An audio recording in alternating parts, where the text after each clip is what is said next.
Good morning, colleagues. I hope you had a very good night and that you are fine for yet another session today. We had a marvelous session yesterday with lots of debates and lots of questions. We kept raising the same issues again and again, which is fine. She's very nice. So we are going to continue today. This time, what we want to do is to address yet another aspect that bears on objectivity as far as we are concerned. Yesterday we looked at a practical concept, or at practical concepts, so the concepts of the political, but also the concept of gender. The day before, we looked at the broader notion of objectivity, and we also exchanged some ideas concerning the notion of methodology. Today we are going to focus on the concept, especially as it bears on the object. This is an interesting epistemological question because it's really about what we do when we do research. I've been asking this question several times. The question about whether with our conceptual language we describe the world out there or whether we constitute it. That's a big philosophical question which I don't want to solve. I just want to pose it so that we are aware of what we are doing when we do research. I think there are good arguments for both sides of that debate. So arguments in favor of thinking about concepts as tools which we use to describe something, but also thinking of concepts as things which we use to produce things. So tools which we use to produce things. Now the reason why that discussion is important, especially in the context of the theme of our summer school, is that it actually recovers everything that we are discussing about how political knowledge is. Because what it does is that it raises the question of how that relationship between concepts and the world out there, and that world out there could be our world, the African world, but it could also be the world in general. So how that relationship, what that relationship looks like, and what we do to the world when we approach it in that way. So I think we are right at the center of one of the most important issues that need to be discussed in connection with the topic of our summer school. So that's what we're going to do today. I've actually got about 3 points to discuss this morning. I want to start with a brief or long discussion on what I look at as the life of concepts. I think concepts have a life. Sometimes we are not aware of that. And becoming aware of that may be useful in grappling with what concerns us in this summer school. So I want to have a brief discussion on that. But then I want to use that discussion to clear the ground for what I think is at issue. So what are the stakes of the whole thing? And I think one of the most crucial stakes in the discussion we are conducting in this summer school is the notion of translation. Because I think that it would be fair to suggest the idea that doing research is translating.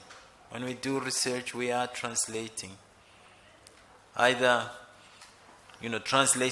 translating concepts into reality, or even translating normative and epistemological assumptions into objects. So I think we need to discuss that, and I'll be giving you some inputs to structure that discussion.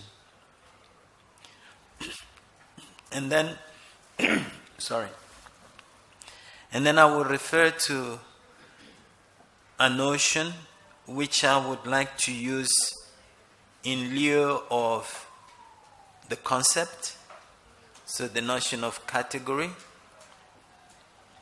And I will explain later on what I mean by that, why I think it's necessary perhaps to replace or to think about these issues with reference to the notion of categories. So those are going to be the three substantive things which we are going to do this morning. And then, as usual, we'll give us an assignment for this afternoon, which we're going to do as group work. I always keep forgetting to maintain our professorial pose when Femi is around. Okay. You'll excuse me now. Okay, so that's what we are going to do today. There was an unofficial assignment yesterday, but we're not going to do it. But maybe it will come up at some stage in our discussions. But if you remember, we had this interesting discussion, this interesting and frustrating discussion in the afternoon about the things that we do not know, which is very, very challenging. And as I was suggesting yesterday, I think that's a crucial moment in research. Because, as I said yesterday, there's a paradox underlying knowledge production. And that paradox is that the more you know, the more you realize that you don't know. Right? So it's not like it's the less you know, but it's that you realize that there's so much you don't know. Right? And so it's almost as if knowledge production were the production of ignorance. Right? And I do think that it's important to be aware of that. And that is why I also suggested early in this seminar, in this summer school, that it's really important when you do your research to bear in mind that at the end of it, you're not going to have only an answer, you're going to have a bigger question. That's what you should, that's the goal of research, to have a bigger question. And that bigger question is actually the question which you should have raised when Godwin Moronga, our executive secretary, asked you about how you want to be remembered.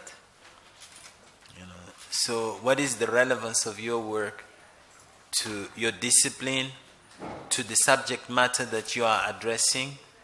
Perhaps even since this is the context within which we find ourselves, what is the relevance of your work to Africa, to African worlds and to African lives?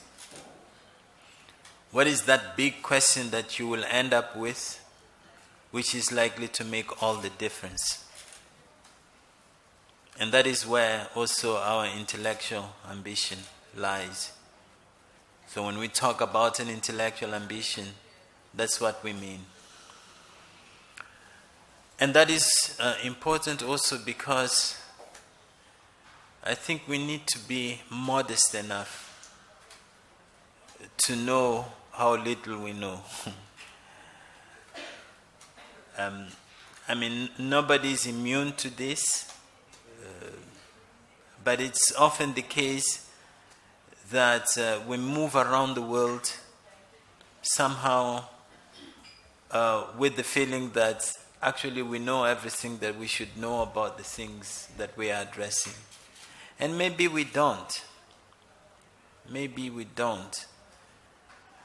If you look at all the publications that there are on the African continent, publications produced not only by non-Africans but also by Africans, documenting all the problems facing Africa, suggesting solutions, and so on. And yet, the continent looks the way it does. So, obviously, there's something we don't know. Right? Because if what we claim to know were really enough, not just valid, but if it were enough, then maybe we shouldn't have all the problems that we're having. And of course we can move into conspiracy theories and say, well, we are like this because the others don't want us to be better. Right? We can move into that. So we should also have the knowledge that would allow us to escape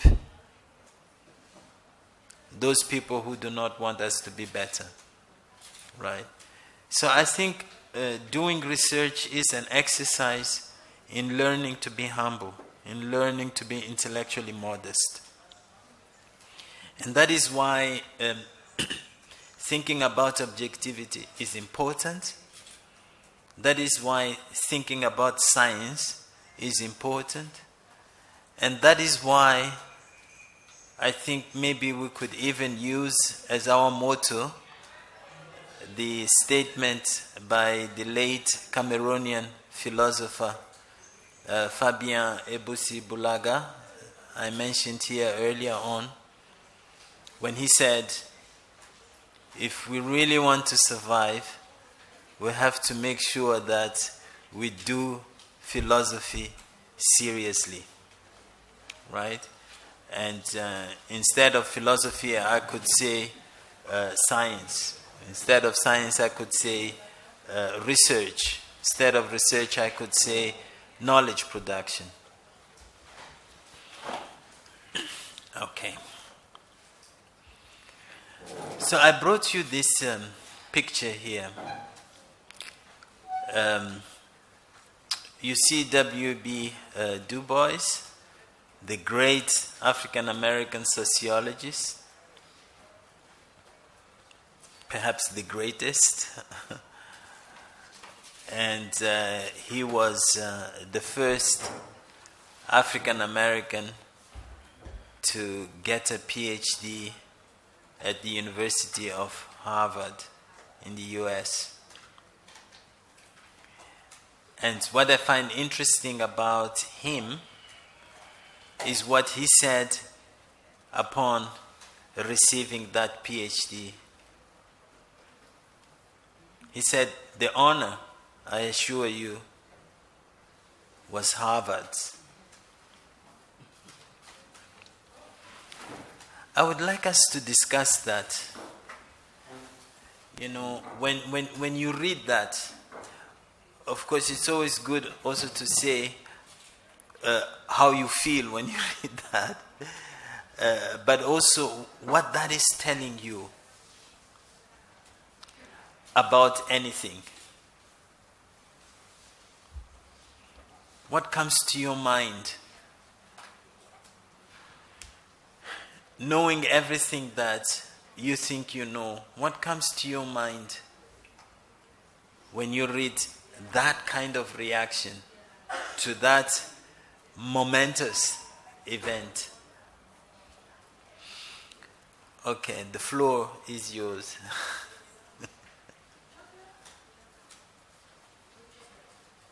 Sorry? No chocolate. No chocolate. You know, because there's a problem with chocolate, a colonial problem. Because you see, it's called Swiss chocolate, but the main ingredient is African.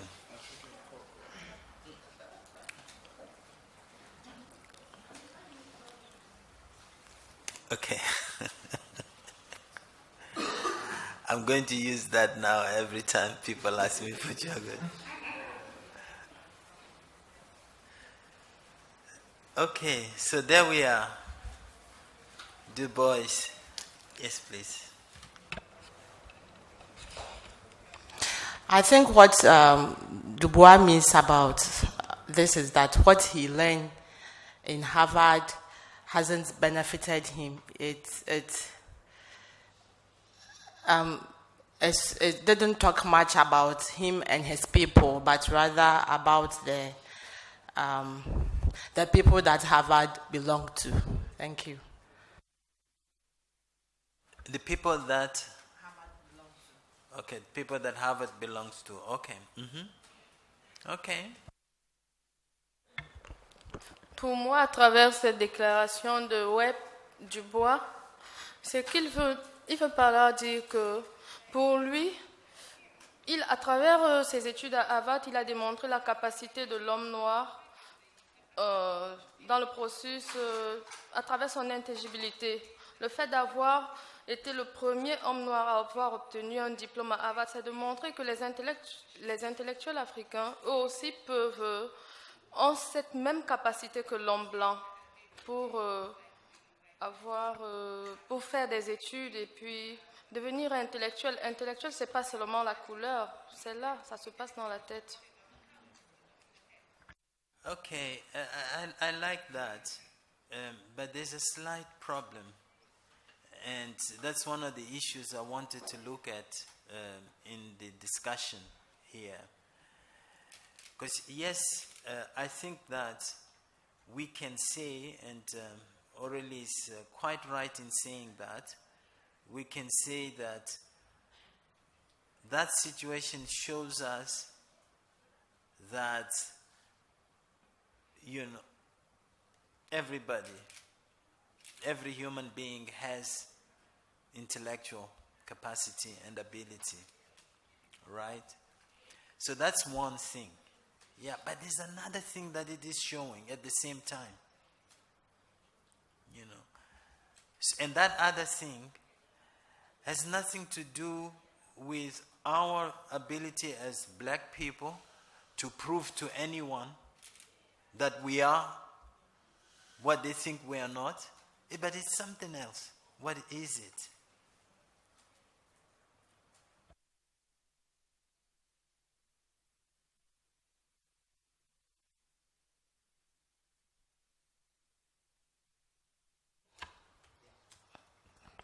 Ok, merci. Moi, par contre, je vois que cette déclaration de Dubois montre que c'est Ava qui l'a façonné.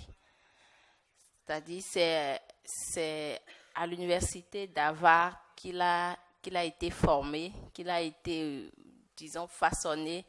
Et il est un produit d'Harvard. Donc, dire que l'honneur revenait à Harvard, c'est juste que si c'était peut-être une autre université, l'honneur allait revenir à cette autre université qu'il a vue grandi ou étudié pour avoir tout ce qu'il a comme ressources intellectuelles et autres. Donc c'est juste ce que je pense. Okay, yeah, but there's more to it. Because that would simply be suggesting, it would come across as if Du Bois is being arrogant. And maybe he's got every right to be arrogant, right? When he suggests that, any university that trains me should be proud of that. But I think there's more to it.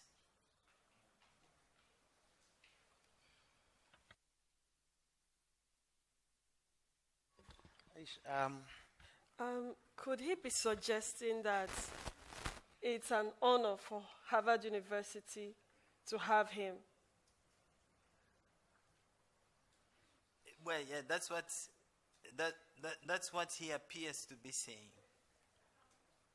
Okay. That's what And we want to say what that means. Okay.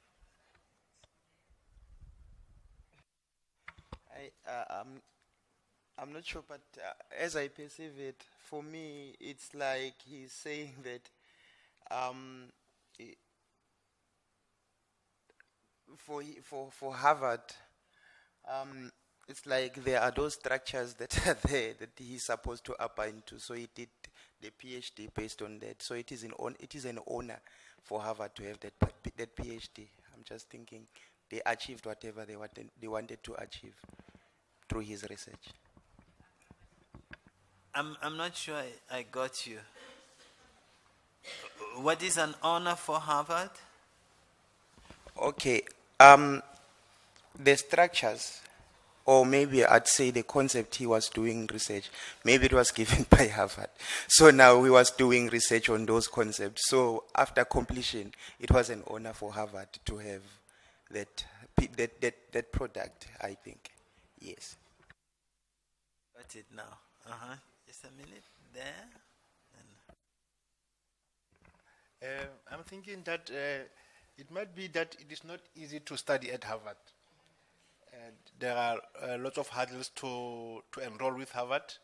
And once you are enrolled at Harvard and you complete your PhD, it is an honor to Harvard because of the hurdles that you have to go through before you can enroll with them.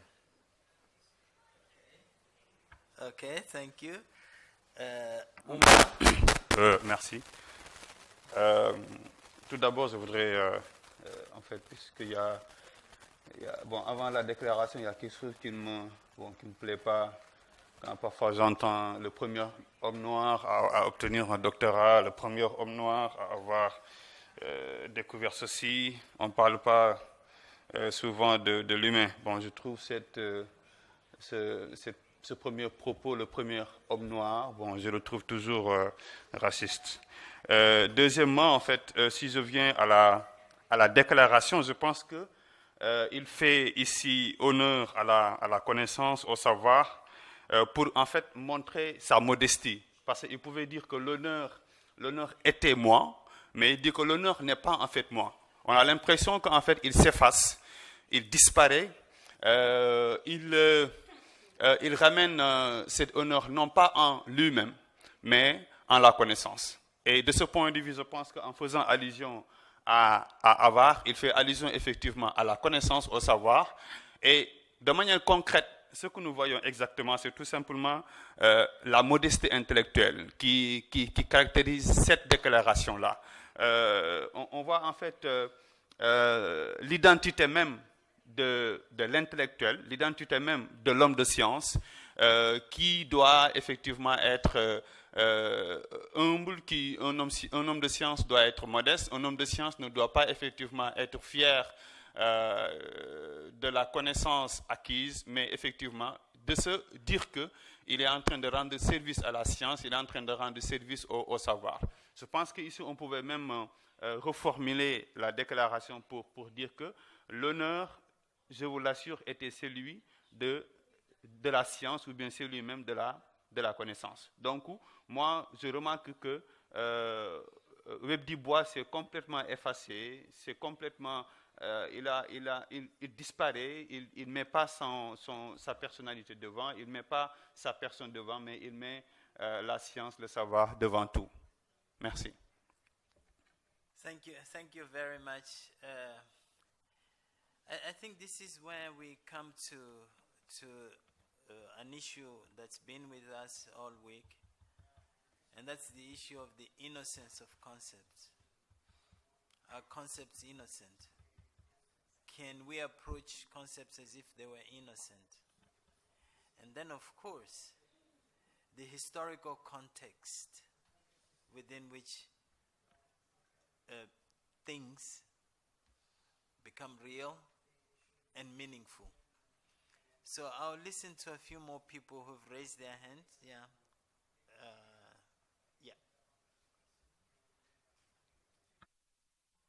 Merci, professeur. Moi, ce que j'aimerais dire, c'est que, au travers de la déclaration de Webb, ce qui veut nous faire comprendre ici, c'est cette reconnaissance du mérite, sinon de ses qualités, à pouvoir produire une thèse qui a été faite au-delà des frontières africaines.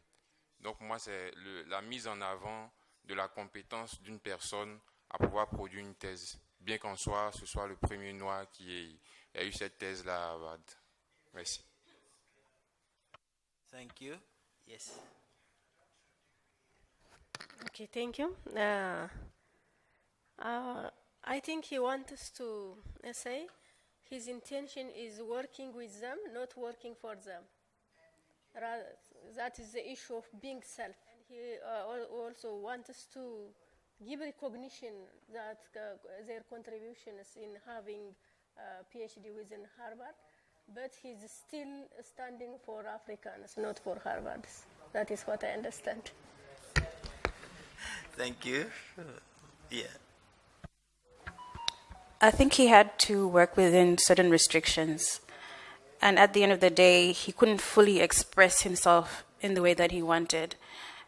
But his expression was controlled by the institution. Okay, I'm not sure I understood that.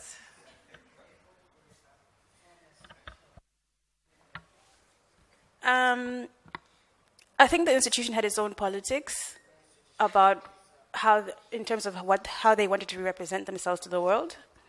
So he had to abide by certain rules. So he couldn't really represent himself in the way that he chose. He had to represent himself in terms of, based on Harvard's terms. Okay. For me, I'll say based on the now context on how the very first black Americans who got educated in the Western education system, there's a theme that comes out that they were, the work they produced was not for the people, for the liberation of their people. So in that statement, that it is an honor for, because even maybe the work that he had to work on, the topics were not his own choice. And they have no impact really on his own, but to Harvard, to be seen as this space that opens space for black people. Because another person who did that, the same after finishing his PhD, is James Cone, because his PhD was on Bath, and he was not interested in writing about Bath and Niebuhr. But because he was forced to see things through Bath's theology. Then just after that, he wrote a PhD on black theology and black power. And then he says there, I could honor black people, the civil rights movement, because therefore I was completely myself. So that means Harvard, but not me yet. And we see now, after his work, what he wrote about. Okay, thank you. Thank you. Good morning. To me, it's difficult to come up with the mind at which the author or the person in question we're talking about, in the sense that one can, if you want to look at it in the current situation, I will attempt to believed in what some of my colleagues have said, that the man is trying to give honor back to the institution that impacted him with the knowledge, and that he, out of humility, he did not deserve the honor. Instead, Harvard deserved the honor. But looking at it critically, we will understand that the man in question was a Negro, and he lived among the white at that time. So if I am to analyze or say something about this quotation, which I did not know the reason of him saying, because I have not seen a preceding statement to explain the quotation. So I will view to say that he's speaking out of experience, what he has passed through in the university, and probably the politics of knowledge that was going around at that time. Because based on what you've just said, if he's the first Negro to have a PhD in that university, he must have break a lot of protocols that were laid, for them to follow. And he also must have faced a lot of challenge to be able to show his potential. And we know how it all started even before the slave trade. So I think even in some parts of Europe it's still happening, and whereby people are being discriminated because of their color. Even in Asia, which we thought, oh, maybe we are almost the same, where you will walk and somebody will come and touch your skin to think whether you are dirty or not. So that is the hard fact. The hard fact is based on the time of demand. He's talking out of experience of what he passed through in Harvard and the politics of knowledge that was going on around that time. Thank you. Thank you. Thank you so much. No, Florence. Okay. If I can interpret what he said to be that Harvard is privileged to have produced him, I think it implies that he recognizes his own invaluable intellectual capacity as a black man, and hence his contribution towards enriching the wealth of his discipline in that university, bearing in mind that in that historical context of racism, whatever a white person would do once, a black man might have to do it 3 times or more, or more, much more, to be able to gain that recognition. So it implies that he has gone the extra mile to prove himself, and he would be able, he's a giant in his own right. I guess that's what he means. Thank you. Okay, thank you. Oh, she covered it, yeah. Okay, any more?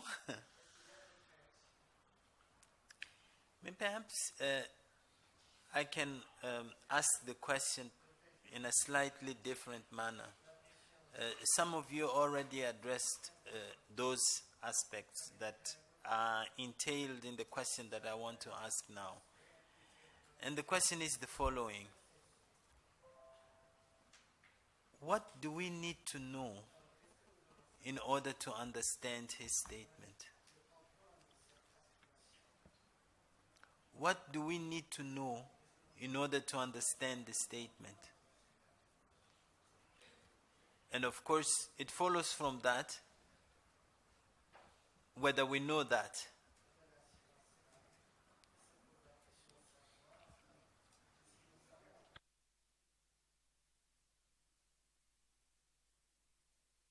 This is yesterday's exercise. I think what we need to know is his historical context.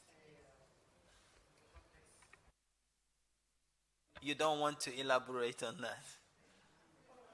Okay, the historical context of racism, black deprivation, of course, which affects every aspect of blackness and whiteness, educational inequality in education and everything, deprivation, poverty. So for him to break those barriers and gain the privilege of being recognized, because even though that time, whites believe that lack of intelligence is associated with blackness, or the black race is associated with low intelligence, and whiteness is associated with intellectual supremacy. So I think it was that history that shaped this statement. He has broken free from those barriers. I think you are basically right. But you see, if that were the case, it would not follow that he would return the honor to Harvard. Okay. Following up on that, I think he's, having recognized these things, he's affirming that Harvard is now privileged to have a black man triumph. And no, maybe someone else can continue. Thank you.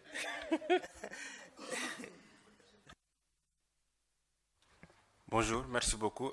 Alors, je rejoins la collègue Florence quand elle parle du contexte qui est évidemment nécessaire pour comprendre cette assertion. Je suis tout à fait d'accord, il y a le contexte historique de l'époque, un contexte de racisme ambiant. Et je pense que de ce point de vue-là, l'honneur qui est fait à Harvard, c'est d'avoir osé, dans un contexte de racisme, d'avoir osé accueillir en fait des étudiants noirs, à l'instar de Dubois, et de lui avoir permis de faire un doctorat. Je pense que c'est le fait que Harvard a eu le courage, si vous voulez, de sortir des sentiers battus et d'accueillir un étudiant noir et de lui permettre de compléter sa thèse de doctorat.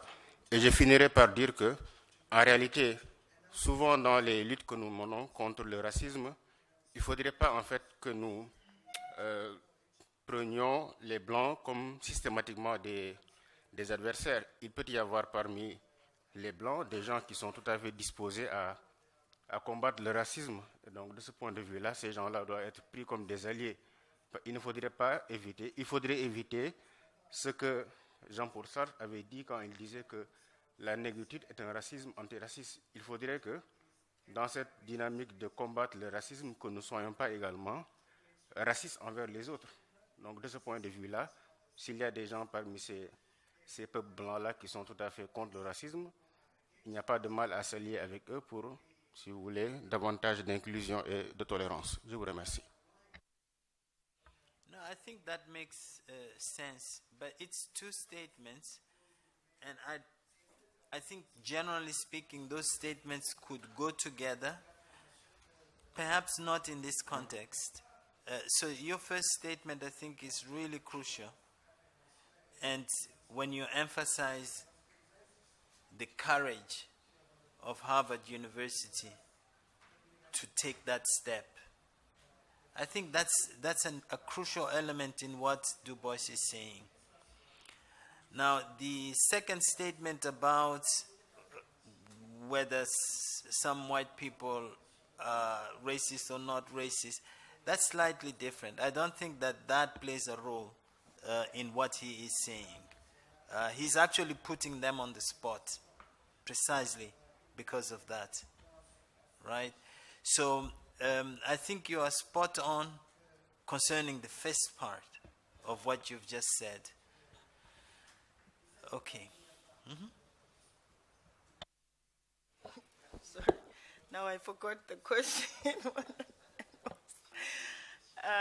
But I guess what I wanted to say was that the context, and the historical experience of black Americans. So even if Harvard would have opened that space for him to be there, but now everything that is in Harvard is against that, because Harvard was created for certain people or people who think like this. And so therefore, to be there as a black body, to go on through that. So it's like he made it against all odds.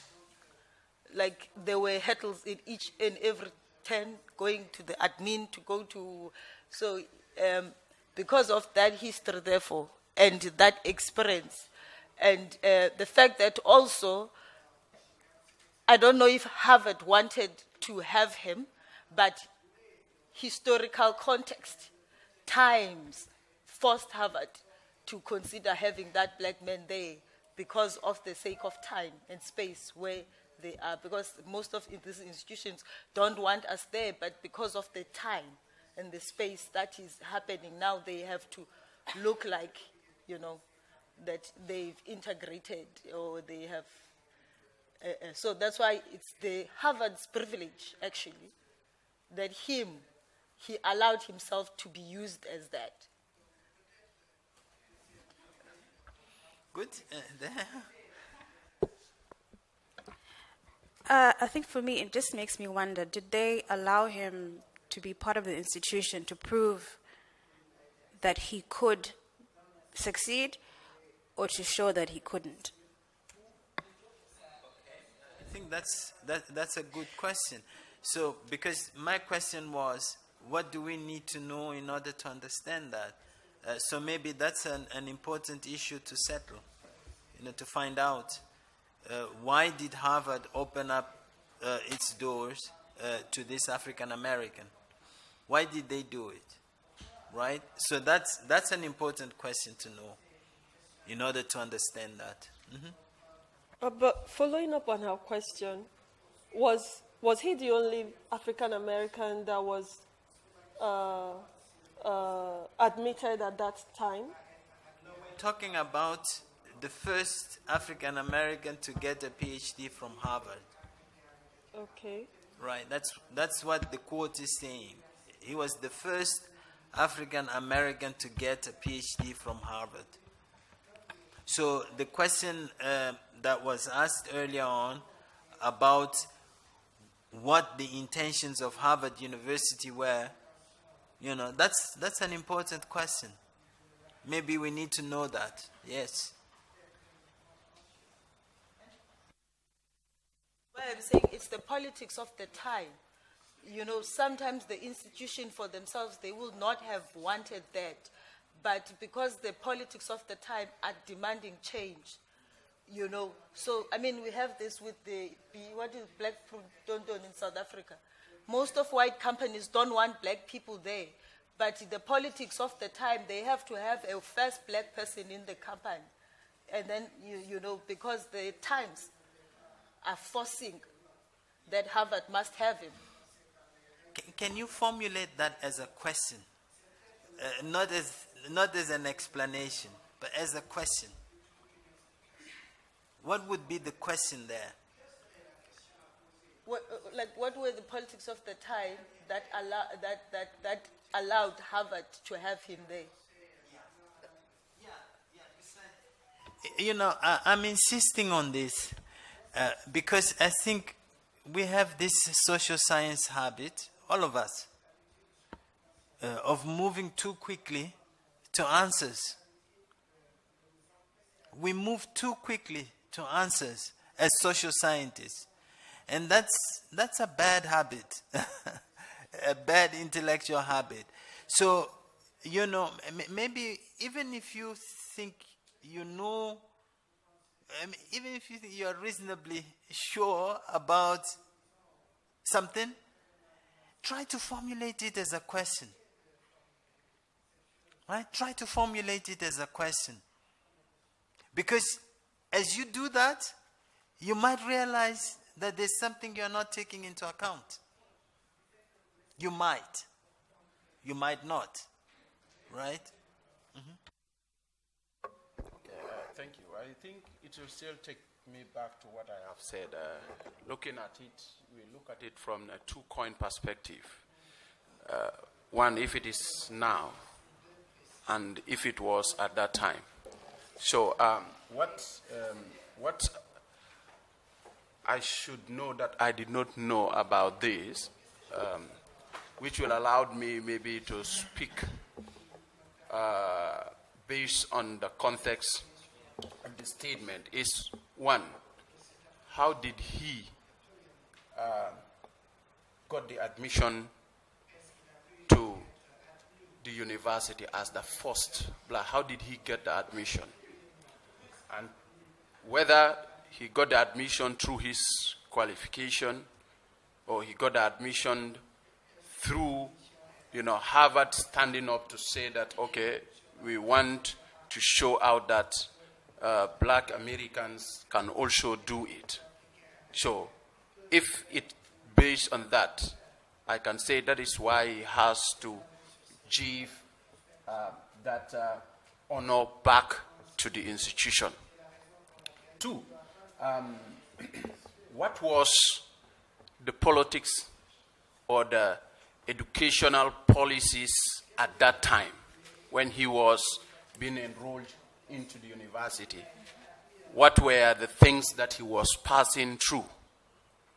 If it is based on that, which I did not know, then we'll say that he's showing his, sorry to use this word, maybe he's trying to project himself to say that it is an honor for Harvard to have me as a black man or a first black man to come out with a PhD, if that was the context. And probably three, what I will not know, what I did not know, is that was he maybe did the occasion at which the statement was said, was it in the when he was graduating from this thing or convocation or any other thing? Or was he writing a book? What motivated him to say that at that occasion? So these three things, if I know, then I will be able to say, okay, this is my verdict on his opinion. Thank you. Thank you. Yes. Pour moi, il y a également une connotation positive dans cette affirmation de Webb Dubois. Peut-être qu'à l'époque, c'était une étape d'émancipation des intellectuels noirs, d'où l'acceptation, son admission à l'université d'Harvard. Et c'est à travers cette admission-là qu'il a démontré sa capacité de faire. Il a démontré à travers sa volonté que nous aussi, nous pouvons le faire. Donc, ce n'est pas seulement une cause de racisme pour moi. Peut-être qu'à travers cette affirmation, on voit aussi que malgré toutes les difficultés, toutes les expériences négatives que les Noirs ont traversées dans le monde, surtout aux États-Unis, à travers le racisme, ils ont pu transcender ces difficultés-là et ils ont montré à travers l'acceptation des autres, notre capacité de faire et grâce à notre volonté de traverser toutes les difficultés et de réussir. Pour moi, ce n'est pas seulement la connotation négative. Thank you. Let's approach it in a slightly different manner. Would you see a difference between someone seeing this under these circumstances? So the first African American to get a PhD from Harvard, and the first person to be freed from slavery in America. Suppose he's not saying the honor, I assure you, was Harvard. He is saying the honor, I assure you, was the plantation's honor.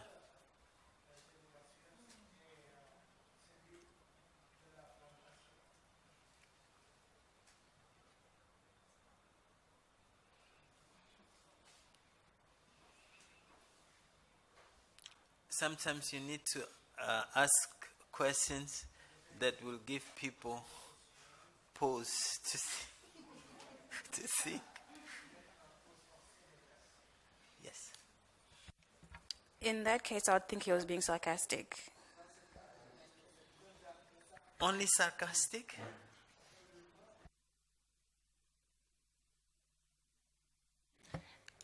Good morning, everyone.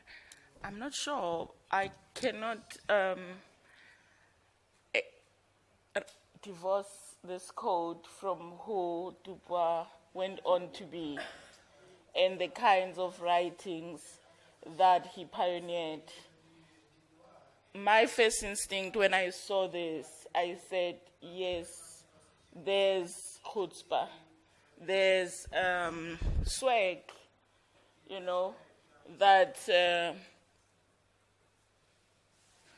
being the only one in that picture, and still coming out, and perhaps coming out in his own terms, more than the terms of Harvard would have elicited.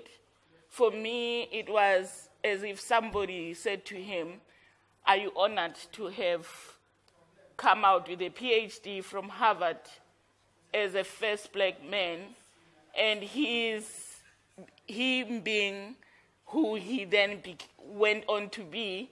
He said, no, of course, the honor is all theirs, because if he went on to write the way he did when he was saying things like, the souls of black folk, which he went on to dissect in such minute terms and to understand whiteness in relation, then he was almost asserting himself as his own man.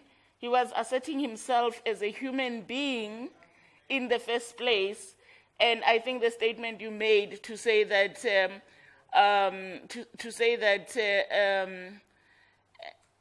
he already, I think it was Florence who was saying, he already had his own, personal makeup that added to a one-sided class of people who thought alike. And so this contribution that he could make then was able to bring a robustness that was not always going to be possible had it been a class of all white males. So, of course, the times also do matter, and the times might also have given him reason to say, of course, the honor is all Harvard's, because he was an activist. And I would like to say his activism, inflected all aspects of his life. So that was my first instinct, that, he walked with swag. He walked with three eyes, he had eyes in front and eyes at the back, and he could see through, and that became, the mainstay and the mark of his work. So he was not putting himself down and self-erasing and self-effacing, which was perhaps the way of the enslaved. They were enslaved. Which was the way of the enslaved. And he was asserting a different kind of black man who says, I see you, I know you for who you are, and I know myself even better. And when in conversation, I would say that you are better off having had me than I am for having had you, because like I say, I think he went on to show that he's got these proverbial three eyes that are able to pierce through and really speak to things in complex ways that is not always possible for everyone. Yes.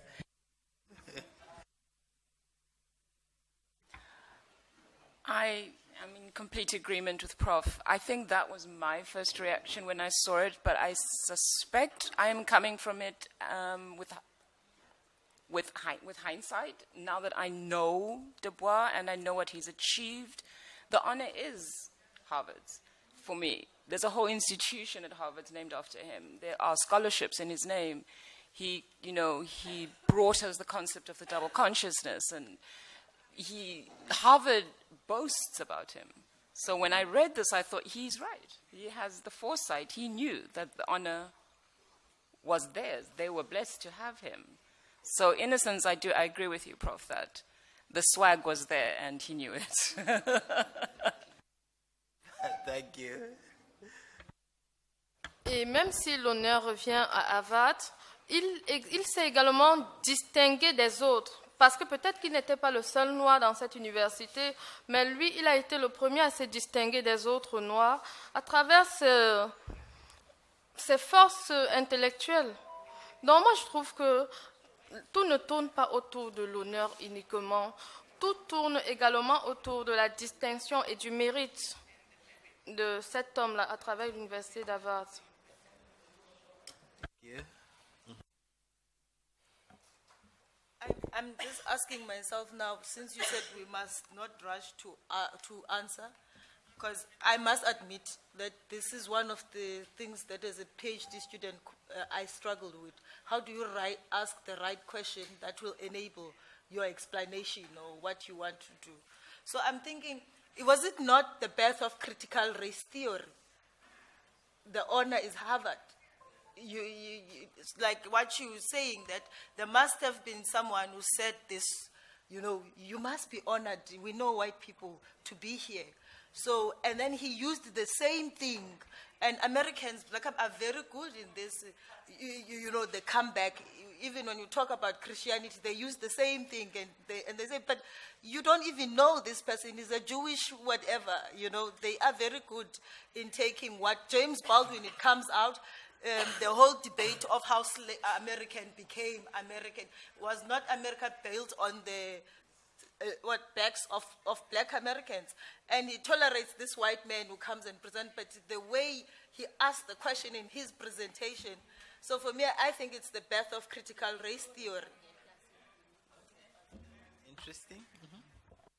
And just to go back to something I think Loretta spoke about earlier, I might be misquoting him, but Du Bois did speak about how he was at Harvard, but he wasn't of it.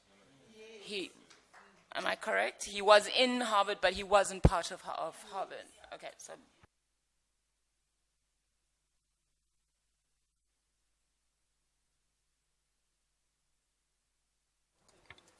I think they both persevered. Harvard, as well as him, they both persevered. I feel like he's saying, shame. They put up with me, they tolerated me, and they probably faced a lot of resistance. But at the end of the day, I got my degree, and they got a few accolades for allowing that to happen.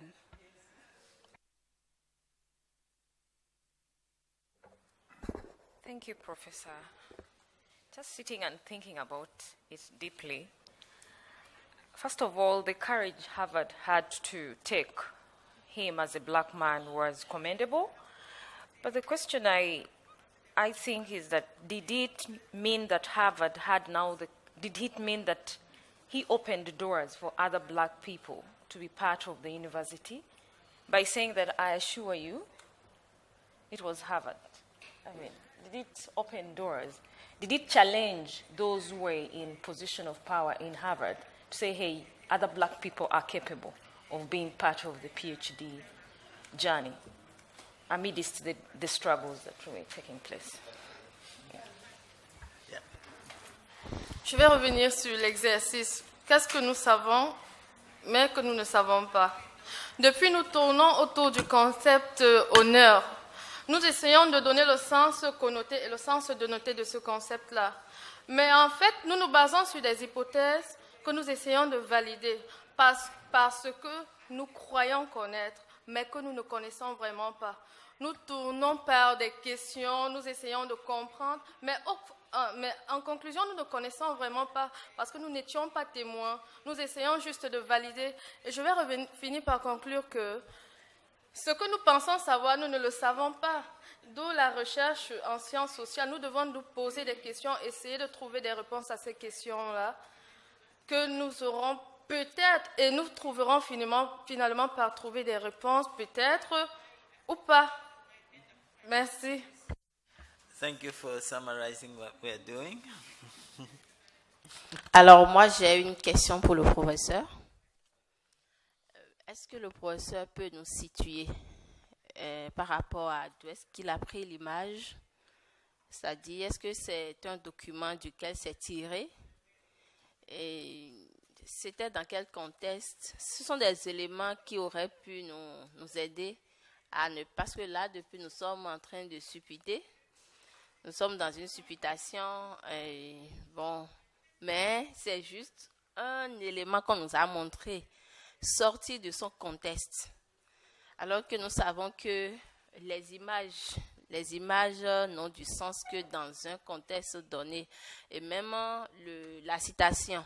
Est-ce que c'est le jour où on l'a déclaré titulaire d'une thèse qu'il a fait sa déclaration? Est-ce que c'est après que les médias l'ont abordé? Est-ce que c'est maître de mémoire, c'est directeur de thèse? Je ne sais pas, tout le staff était là quand il a parlé. C'est-à-dire, il y a des éléments dont nous ne tenons pas compte depuis le matin et j'ai comme l'impression que nous tournons en rond. Nous tournons en rond et comme l'a dit ma sœur Aurélie, c'est que nous cherchons à savoir, mais au fond, nous n'avons pas des bases sur lesquelles nous sommes vraiment partis pour savoir de quoi il s'agit. Donc, lorsque Bernadette disait que c'était du sarcasme, j'ai souri au fond de moi parce qu'elle a raison et le professeur même sait qu'elle a raison. Et depuis le premier jour, je crois que c'est à cet exercice que le professeur nous soumet, nous titille, nous amène à être très inconfortables dans nos positions. Et je me dis que c'est aussi ça la science. Merci. Okay, thank you for that. You know, what I'm surprised about is that you're only saying that now. That's what you should have said right at the beginning. That's my point. You know, right at the beginning, you should have asked me, where did you get that? What was the context? But, you know, you just launched, and you were one of the first to speak, just launched into an explanation of what you saw there. But yes, you are right. You are right. Those are things we need to know. That's why I asked the question, what do you think you need to know in order to be able to address that statement there? So, of course, those journalistic questions, who, what, when, where, are very important, but the historical questions are also important. You see, that's why I say the life of concept. What I mean by that is that concepts acquire their meaning in life, in the way we live them, in how they describe the world for us, our everyday life, the social relations we engage in. We cannot understand what people are saying to us if we don't know anything about the life enveloping the terms that they are using to account for their experience. Right? And so I think those are very important questions. And I mean, I also want to say that I do not disagree with any of the things that were said here. Right? Even if some of them contradict one another, I do not disagree with that. All I'm suggesting is that we need to be aware of the life which concepts lead. Concepts lead a life. And so, context is always very important. My own reading of what Du Bois is saying here is consistent with some of the readings that were made here, which is that he is resisting naturalizing black inferiority. Because if you want him to be proud of being the first African American to get a PhD from Harvard, you are forcing him, or you are asking him to accept the narrative of inferiority. And so he says, no, the honor belongs to them for doing the right thing. The honor belongs to those who at long last, decided to do the right thing. So what's happening here is very, very important as far as I'm concerned. Because he is giving us an opportunity to completely change the narrative of social life. You know, we are heirs to the vocabulary of the social sciences. And what that means is that in our work, we cannot escape the normative assumptions underlying that vocabulary. Right? So what Du Bois does here is to say to us, if we want to use this terminology, if we want to be able to account for the world, we have to have the courage to change the narrative. We have to challenge the normative assumptions. That's what he's doing here. He's challenging the normative assumptions underlying the language with which we speak about human experience. Right? So he's saying, at long last, you took the decision to do the right thing. At long last. It took you so long to do that. And because you are the first to do it, the honor is yours.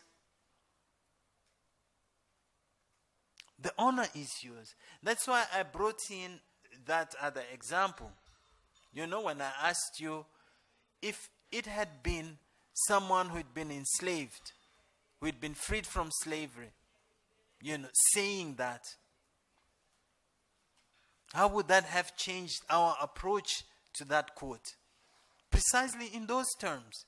Because it's not the normal human condition to be a slave. Right? So if you say, no, it's not my honor to be the first person to be freed from slavery. It's the honor of that person who realized that that was the wrong thing to do.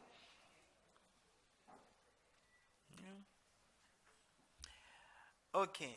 Now, what this also tells us, I mean, maybe before I move on to the next thing, and then we will have our coffee break, I just wanted to mention a Congolese scholar who was actually mentioned here by Godwin Murunga on the first day, and that's Jacques Desplechin. Jacques Desplechin wrote a very interesting book with the title Silences in History. Silences in History. And what he does is to try and show how historiography can actually uphold problematic narratives. It can convey problematic narratives. And so he says that it does that by basically suffering from two syndromes, which he describes as the syndrome of discovery and the syndrome of abolition. And what he means by that is that European historiography, so this is his terminology, actually approaches things as if things could only begin to exist once Europeans had put their eyes on them. That's the syndrome of discovery, right? So if there is no European account of something, that thing does not exist. And that means then that everything that you will not find in European narratives, which is relevant for, say, African historiography, it does not exist. So the second syndrome is the syndrome of abolition. When he says that, things are only valid the moment, they are ethically good the moment Europeans decide not to do them. So slavery was okay until the moment Europeans said, okay, it's not okay anymore. Right? And then we have to give them credit for it. And the example he uses, it's really, it's really a heavy example he gives. I mean, we all know about Haiti, about Toussaint Louverture, the revolution, right?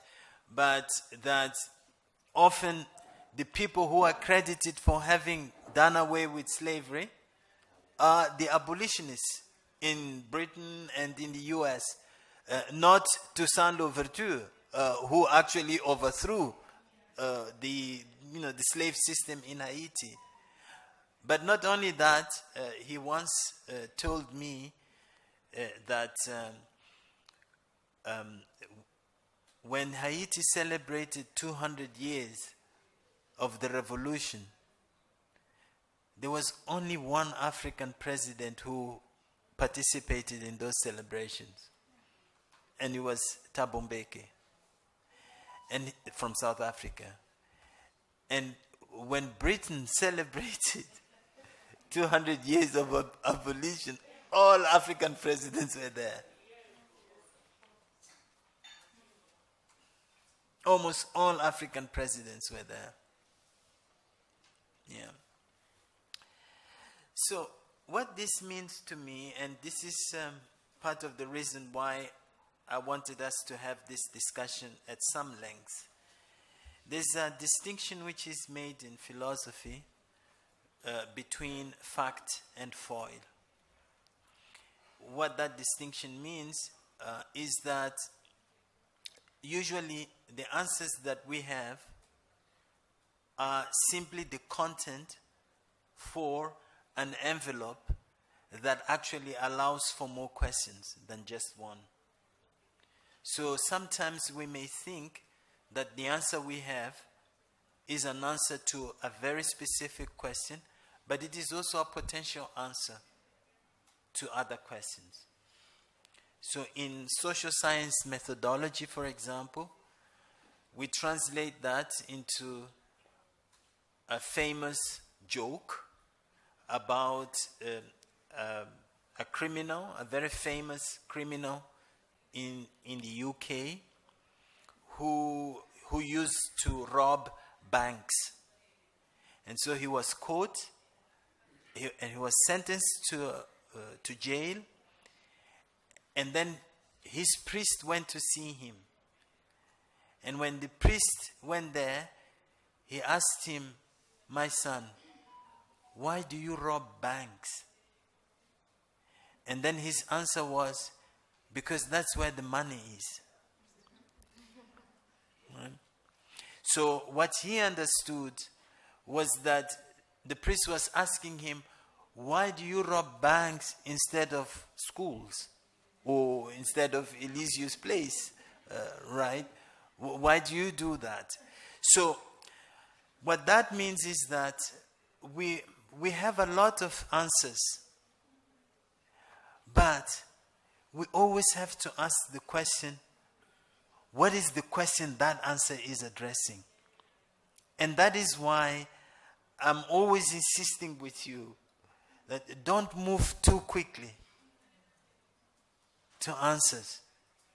Check the question. I mean, I always thought there were a few Marxists here. And that's what Marxists do. If you don't know the answer, question the question, right? That's what you should do. So, again, what we see in that example with Du Bois, he is telling them, there are more questions there than just the one you think you are asking me.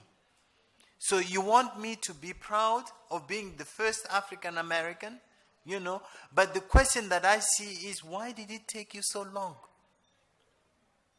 Why did it take you so long to do the right thing?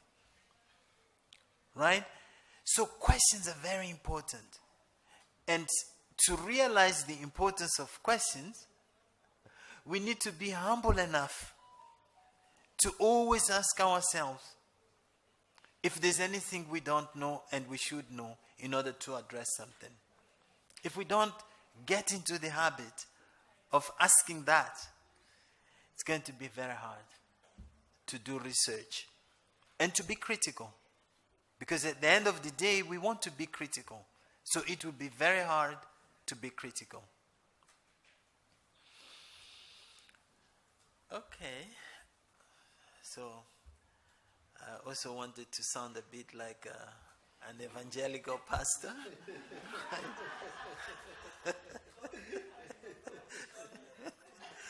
So, okay. So what we are going to do today, I mean, we will soon have the break, but when we come back, I want them to address the issues which I think are at stake in what we are doing today. And I think it's basically three kinds of issues that I want to raise with you in connection with concepts. The first issue is the issue of translation. I think translation is very, very important. Of course, the simple definition of translation is to say, well, it's the job of rendering something intelligible in one language into another, right? But that is quite straightforward, and so it may convey the impression that it's simple. And I want to suggest to you, or I want to impress on you, that it's not that simple, right? Especially when you relate that to social science, which is what we do. Because social science is a language as well.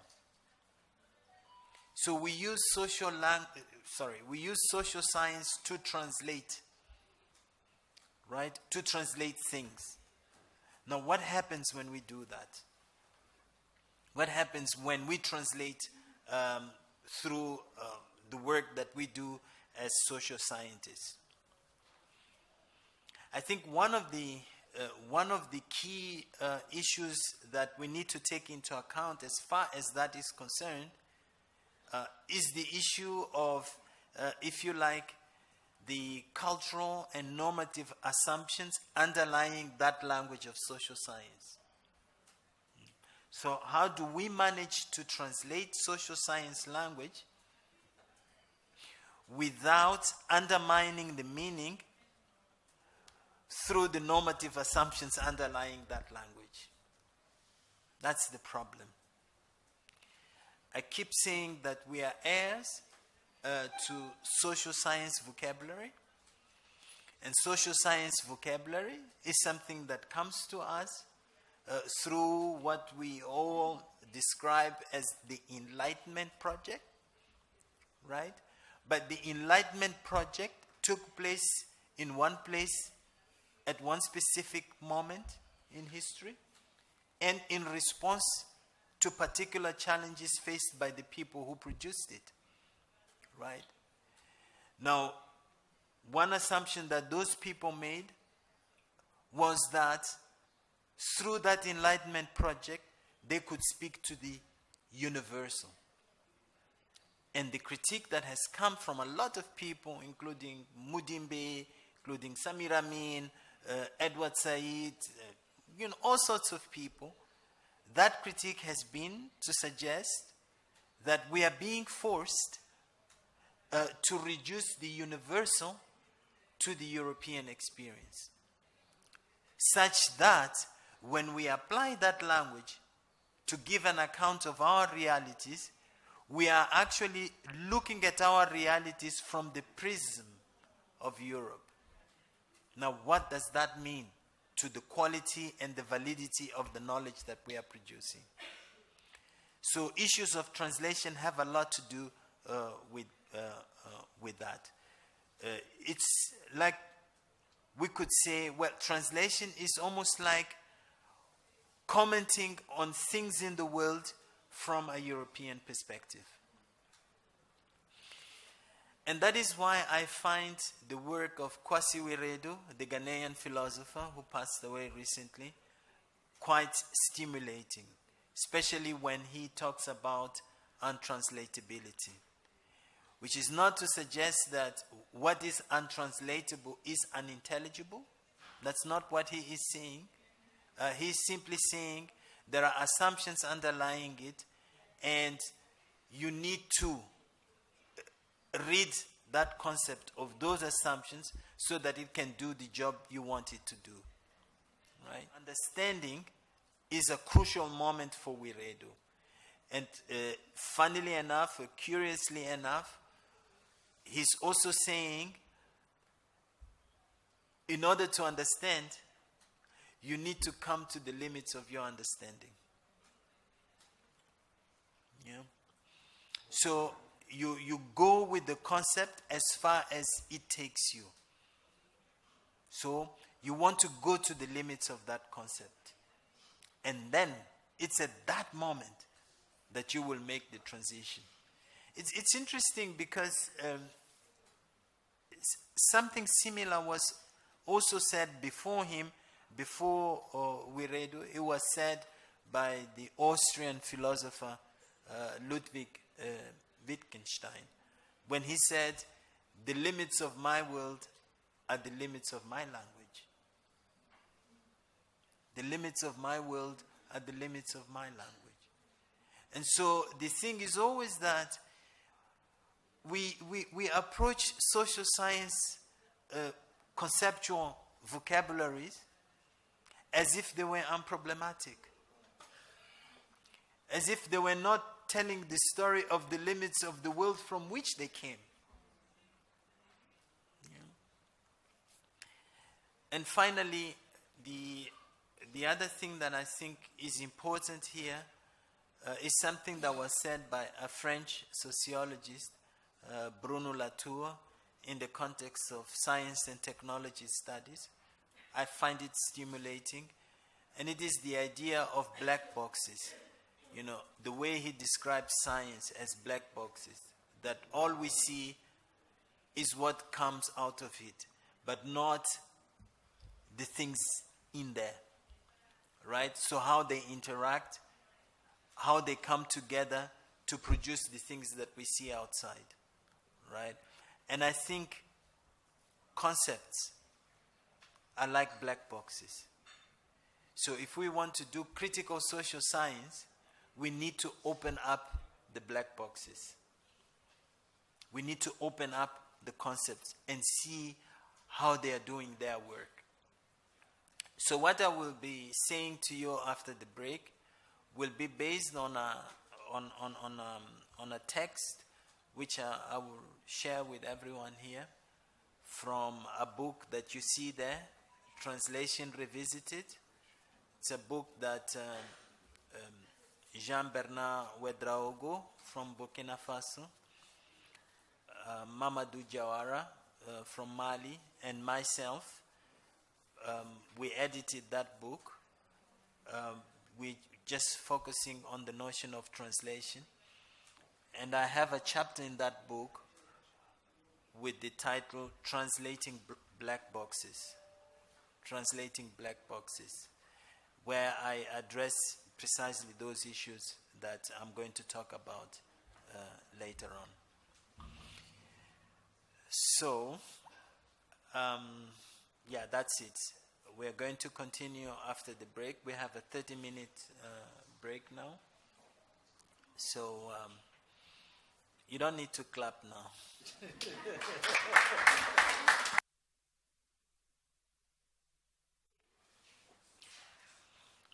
So I said the issues that we need to address are issues that have to do with translation, with the specific notion of untranslatability, and with the concept of black boxes as a description of the way in which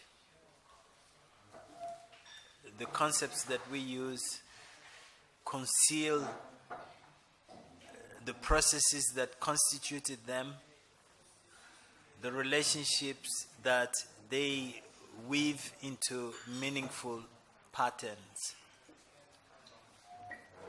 such that at the end of the day, we face the risk of using the vocabulary of the social sciences to comment on things from a particular perspective. And given that that vocabulary comes to us via the so-called Enlightenment Project, then often the meanings which we are conveying are the meanings that basically express the normative assumptions underlying that vocabulary. So I raise these issues because I think that to work with concepts is actually to come to terms with all the possible and potential meanings that are entailed in the vocabulary that we use. But I thought it would be important to make a distinction, and I'm making this distinction simply for practical purposes. I'm not sure that that is a distinction which can be justified in a solid way through philosophy, through the philosophy of science, but I think it's important for our purposes here to say that we have concepts on the one hand and we have categories on the other hand. And categories are, for me, more or less what actually Aristotle meant when he also used the concept of categories. They refer to the statements that we can make about the world, without which we would not be in a position to talk about the world. So, for example, two examples of such categories could be time and space. It's next to impossible to talk about the world without reference to time and space, for example. So I am broadening that concept of category to actually include many more things that I am going to explain in a minute. So I reserve the concept of the concept basically to the specific vocabulary that we use in the disciplines. So each discipline has got a vocabulary, and that vocabulary consists of concepts. And they have mainly to do with how we define our object or our object of research in our disciplines, and the kinds of concepts that we need to address that object. So I would be using the concept categories because I think it's much more appropriate to the kind of discussion that I want to promote here. Maybe at the end of the day, we will come to the conclusion that it's preferable to use concept and not category. But for the purpose of the exercise we are doing in this summer school, I think we will have achieved a lot if through reflection and debate we come to, to do away with the distinction that I am making now.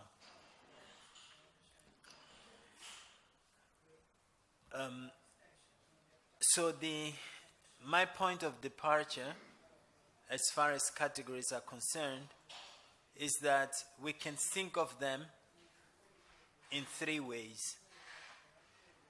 Right? So, I think categories can be conceptual. And when we say that categories are conceptual, we are basically saying that what we can name is knowable. That is, we can know what we are naming. And of course, what is knowable within a framework of intelligibility. So when we say that categories are conceptual, we are making the claim that if we can name something, we can know it. I will come back to that because there are a few more things I need to say about conceptual categories. The second type of categories I have in mind is descriptive. So categories can be descriptive. And what that means is basically that what I can know by applying certain procedures to know it. So it's almost like I'm saying what I can know has got properties that somehow can be matched to my ability to know. And again, I'll come back to that in more detail. And finally, categories can also be analytical. And that means to say, what I can know can be translated into data and therefore into things that can be broken down into constituent parts.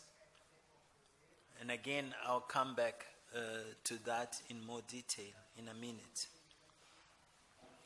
So you can also see here why I prefer to use the notion of category and not of concept, so that I can use the adjective conceptual to describe a very particular way of thinking about knowing. So a very particular way of using categories. Let me speak a little bit about conceptual categories. Conceptual categories are basically tools which enable us to establish essential features of the world. So the world for us is the social world, of course. It's not necessarily the natural world. So the world is the object of our discipline, right? So we use conceptual categories to basically establish those essential features of the world.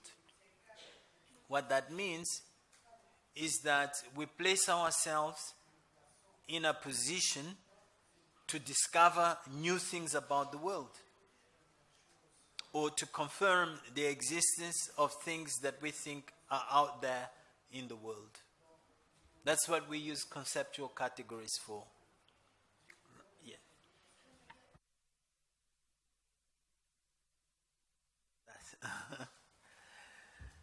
So there's a British philosopher called Peter Winch who did a lot of methodology of the social sciences. And he once used the example of the germ theory of disease. And he said, that could be seen as a good example of a conceptual category. Or what I mean by a conceptual category. He didn't use that terminology that I am using. So, disease has always been with us, right? But we have different ways of accounting for disease, right? We knew there was disease, we knew that someone is ill, but we didn't know how to account for it, or we had different ways of accounting for it.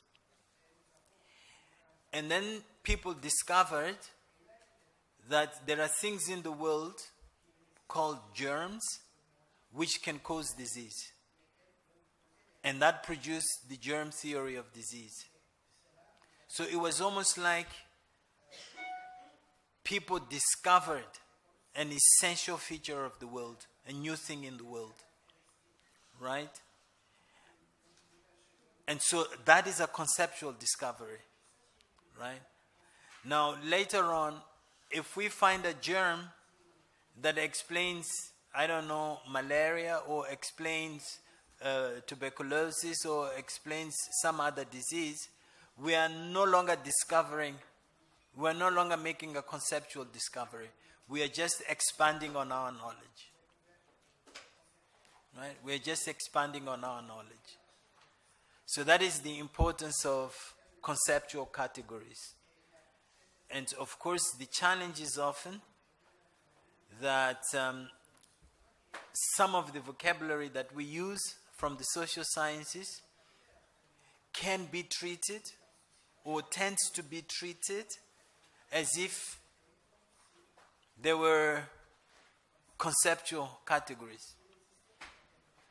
We've had a lot of those.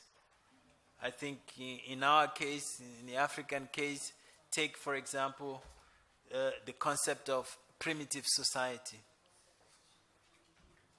The concept of primitive society, which some people approached as a conceptual category. Right? So in the 19th century, when legal scholars in Europe and in the US were trying to explain where the state as an institution came from, they came up with the idea that there had been an evolution, and that evolution had started from a primitive state. So the moment they came up with that idea of a primitive society, they could claim to have made a conceptual discovery, as a function of which they could then go about giving accounts of different societies in the world. Right? So I think conceptual categories are very important because they also tend to be constitutive of our disciplines. Almost every discipline has got constitutive conceptual categories. I mean, society is a constitutive conceptual category for sociology, for example. Social transformation is a conceptual category for sociology. So you can also think of conceptual categories almost like theoretical frameworks, because they are directing your attention to how you should look at things, and to how you should fill things with content. Right? So conceptual categories. We've also got descriptive categories. And descriptive categories are now different in the sense that the job which they do is not to discover new things in the world. It's not to establish essential features of the world. What they do is to suggest that the things out there have got properties which can be identified in discursive ways, right? So through the deployment of discourse, that is, we can speak meaningfully about the world. And then I think this refers basically to our ability to define concepts, right? And so I want to refer to one particular way of defining concepts to elaborate on the idea of a descriptive category. So one basic way that we employ to define concepts is to make a distinction between what philosophers call extension and intention. Extension and intention. What do they mean by that? They mean that concepts,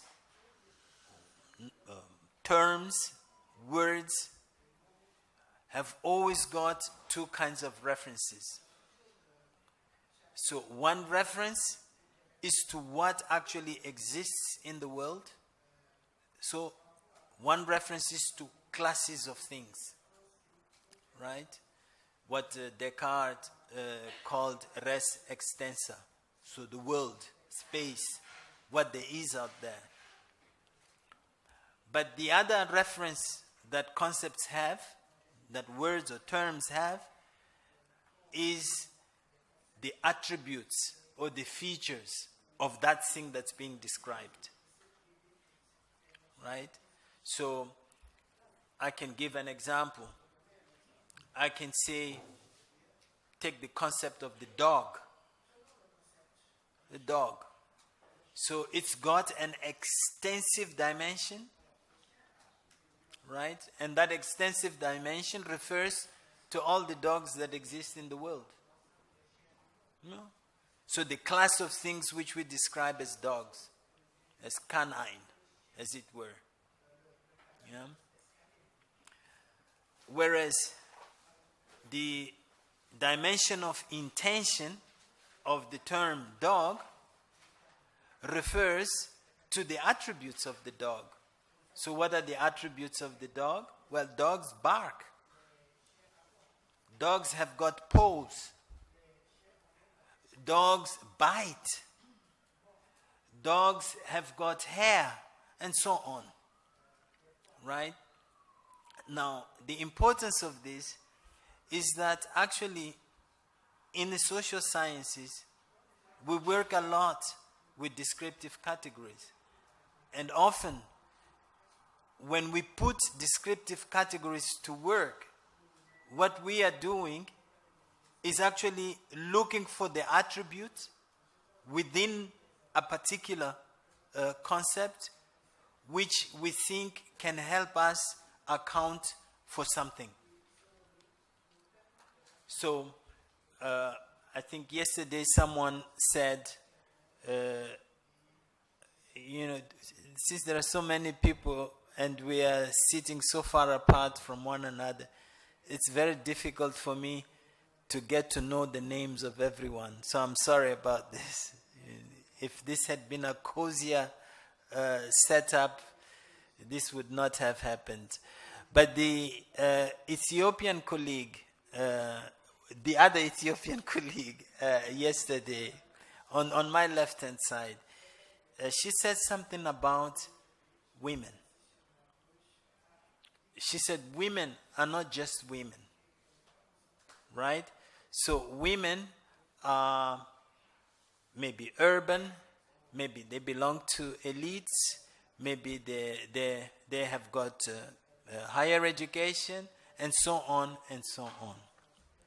Now, what she was doing was actually looking at the concept of women as a descriptive category and looking at its intentional features. So we have women as extension, that is all the women in the world, right? But women as intention, that is the attributes which all the women in the world can have. So, a woman is not just a woman. A woman has got a certain educational background. A woman is married or unmarried. A woman is old or young. A woman is a professional or not, a woman is urban or rural, and so on. Yeah. So often, when we do research, let us say we are doing research on women or on aspect pertaining to women. For example, just a simple example. If I were to say, I want to study how women voted in the recent Kenyan elections. There were elections in Kenya.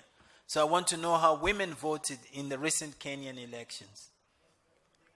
I cannot do that without breaking down the concept of woman into its intentional features.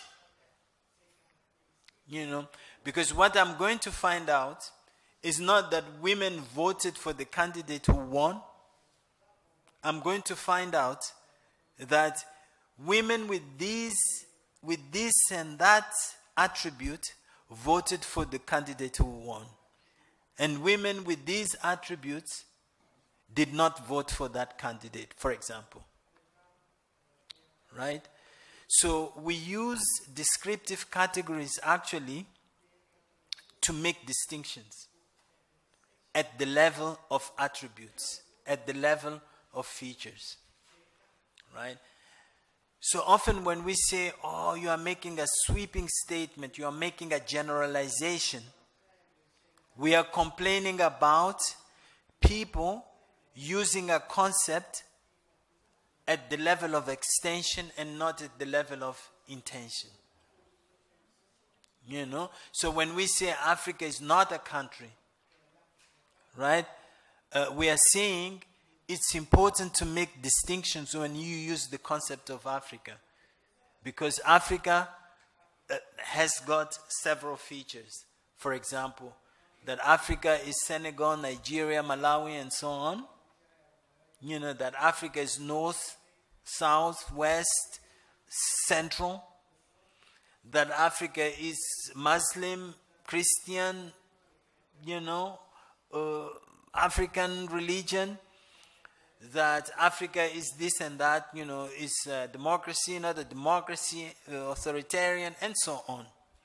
Yeah? So, when we say Africa is not a country, we are saying you are using that descriptive category simply at the level of extension, at the level of classes. But you should go down. Yeah. So descriptive categories are important in that sense because they allow us to make distinctions and therefore also to produce better descriptions of things. That's why it's called descriptive category. You know, we can then make right. It's interesting to note that often when we do our research, we are not sufficiently aware of these things, right? When we do our research. So we take a concept and, you know, we just deploy it. Remember what I said on the first day when I said, you know, we use the concept of Africa as if it meant the same thing to all of us. We use the concept of corruption as if it meant the same thing to all of us. That's precisely what I meant. That actually each one of us, when they approach a concept, they are focusing on certain attributes. And that's why we come to have different understandings of the same concept that we are using. So when I do my methodology classes, I usually focus a lot on this because I think it's crucially important. So I give examples like, you know, suppose somebody were to produce a study that showed that men cause a lot of accidents in a particular city, right? And so one conclusion that one could draw from a study like that would be to say man can't drive. So you would make a generalization. Men can drive. If they are involved in so many accidents, they can't drive. But then if you go and you look at the data, you might find out that actually 80% of the accidents caused by men were caused by men between the ages of 18 and 25. Now, if you know that, it would be irresponsible to say man can't drive. You should actually say, well, men between the ages of 18 and 25 can't drive. I mean, it's not a good statement, but you could say it like that, more or less. But then if you looked again at the data, you might find that 60% of those men who cause us accidents between the ages of 18 and 25, right, they are from a certain social class, right? So they're children of, the political elites. So you shouldn't say man can't drive, right? You shouldn't even say man between the ages of can't drive. But maybe, men between the ages of who have got this social background can't drive. You see, you've specified that more. But then you could also look at the data again and you find out that 80% of those 60% took their driving lessons at Sandra Brown's driving school. Right? So there, maybe what you should say is that, well, it's men of that age with that social background who took their driving lesson at that school who can't drive. And every time you make these specifications, you are getting a better understanding of what you are looking at. You are making your description of the thing richer.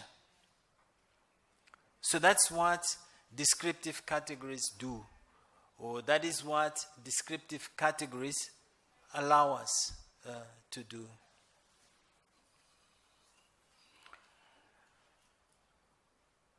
Okay. So I'll move on now from descriptive categories to analytical categories. So what are analytical categories as far as I'm concerned? So this is all my terminology. Well, analytical categories are the categories that we need in order to break down our data into constituent parts, into their constituent parts, right? So the focus here with analytical categories is no longer with description, but with data, right? So descriptive categories allow us to organize our observations of the world, and analytical categories allow us to organize our data.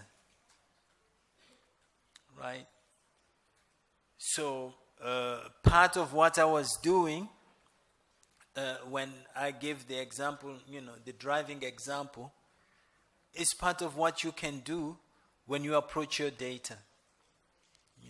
And this is quite interesting, or I mean not quite, it's very, very important, right? Because, okay, I'll make a generalization here. I have the feeling that a considerable part of social science research, oh, I can hear myself. I've just realized how lucky you are, because my voice sounds good.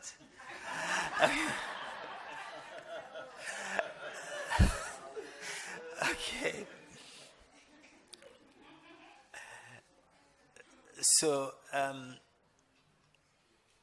I realized that part of, or considerable part of social science research does not do analysis. It only does interpretation. People collect data and then they interpret data, but they don't analyze data. That might also explain why we are so fond of explaining, moving straight to explanation, because we don't analyze our data. Right? We don't analyze our data. And analyzing data means what? That you do all those questionnaires, maybe you transcribe them, and then you sit down and you look at that. You say, okay, so what are the constituent parts of this? What are they? So we code, typically, we code. We do the coding, right? And coding means, well, first of all, you identify the constituent parts, what your data are made of, right? And then you reconstitute it in theoretically meaningful ways. A simple example of analysis is water. To analyze water is to establish that it consists of two molecules, hydrogen and oxygen, in specific combinations, right? So, that's analysis. It's a Greek word that means, breaking apart. Yeah. So if you go to the doctor and they are not sure about what you have, they take your blood or your urine, right? And they analyze it. What do they mean when they say they are analyzing your blood or your urine? They are checking whether your blood consists of those molecules that are expected, for blood. And then if they find there's something that shouldn't be there, they know where the problem is. Or if they find that the quantities are not those that should be there, then they know what the problem is. So often in social science, we just collect the blood, don't look at it, and draw conclusions. That's what we do. We go through the trouble of collecting the blood. We do that. But then we ignore it. And we draw conclusions. Then we say this is capitalism, exploitation, and oppression, and so on. Yeah. So that is what analytical categories enable us to do. To approach our data, to organize our data, to break down our data into constituent parts, and then put our data together in meaningful ways. And those meaningful ways are, of course, theoretical ways. So we will do that as a function of our theoretical approach. So if we are taking a political economy perspective, which is Marxist, then that is the lens that we are going to use to put our data together so that our data can start speaking, or so that we can make our data speak. So this is it. I think, so what I'm suggesting to you is that the language that we use requires certain distinctions that can help us engage critically with knowledge, with the knowledge claims that people make.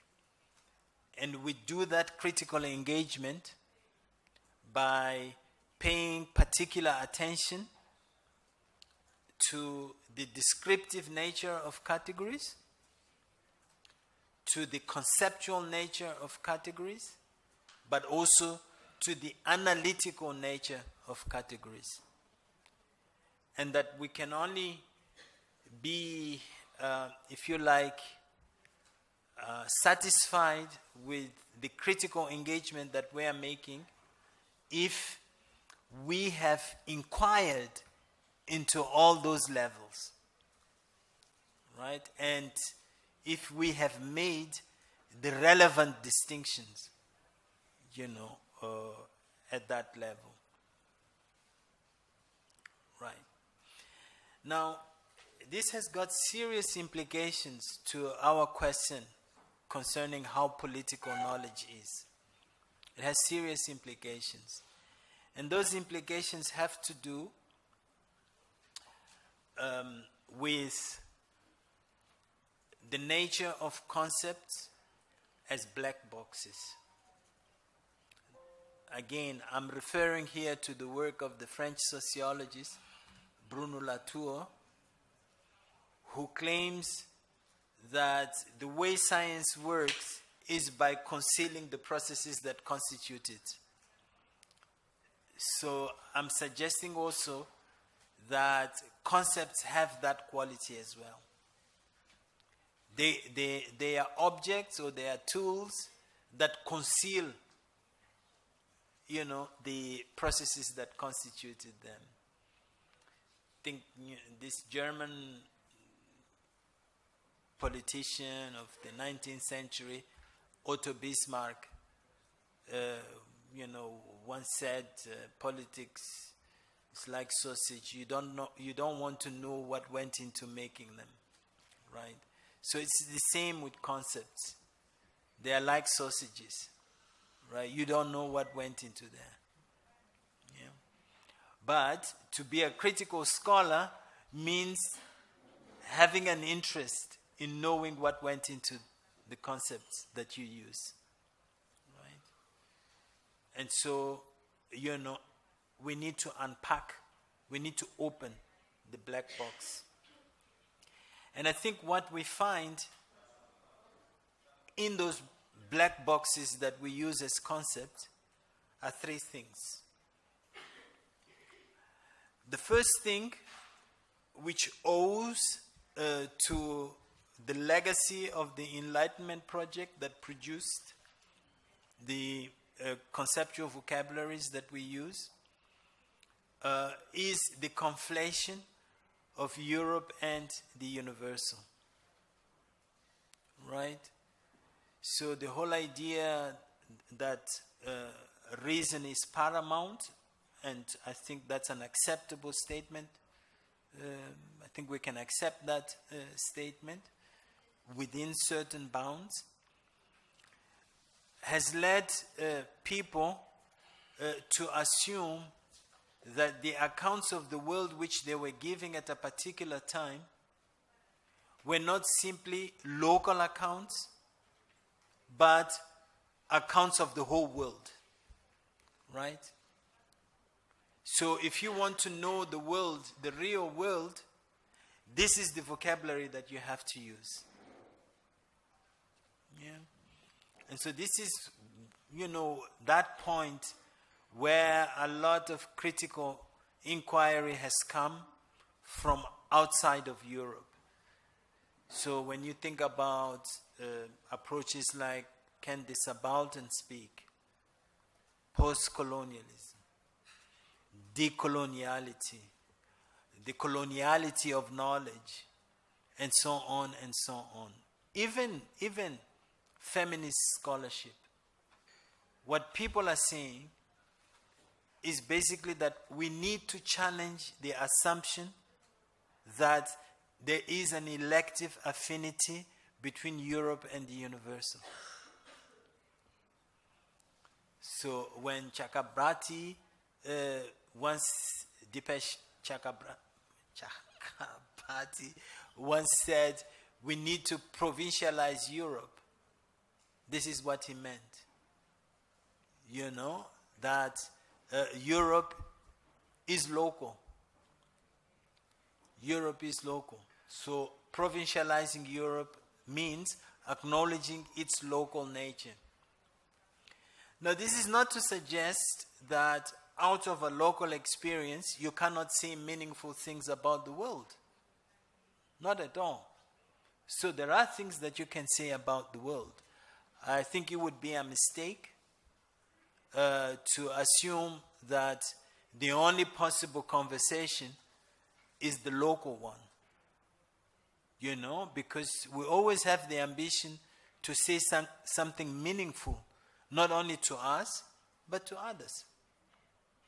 So how can we entertain that ambition if we insist, right, on the sovereignty of the local? You know, and how can a conversation be possible then if we insist on that? And this is where, again, I hope you are realizing this, this is where, again, this issue of objectivity comes back to haunt us. Because it's all very well to say, and we should say it, that, you know, the claims to objectivity of science, we should take that with a pinch of salt, yes. But then, on what grounds should people agree with us? Accept what we are saying? If not on grounds that are beyond local in some way. In some way. But of course, this is not as straightforward as I'm making it to sound. You know, so my work now is on something that I call, you know, I'm working on the notion of radical silence. And that comes from my discomfort from, you know, because, you know, for being understood by the people I'm criticizing. You know, I feel uncomfortable about that. So I sit there wondering whether I'm really saying something that challenges things. If they can understand me so easily. So the conclusion I've drawn from that is to withdraw into a radical silence. I mean, I could have said to withdraw into silence, but that's not sexy intellectually. So I had to say radical. Right. Oh, okay.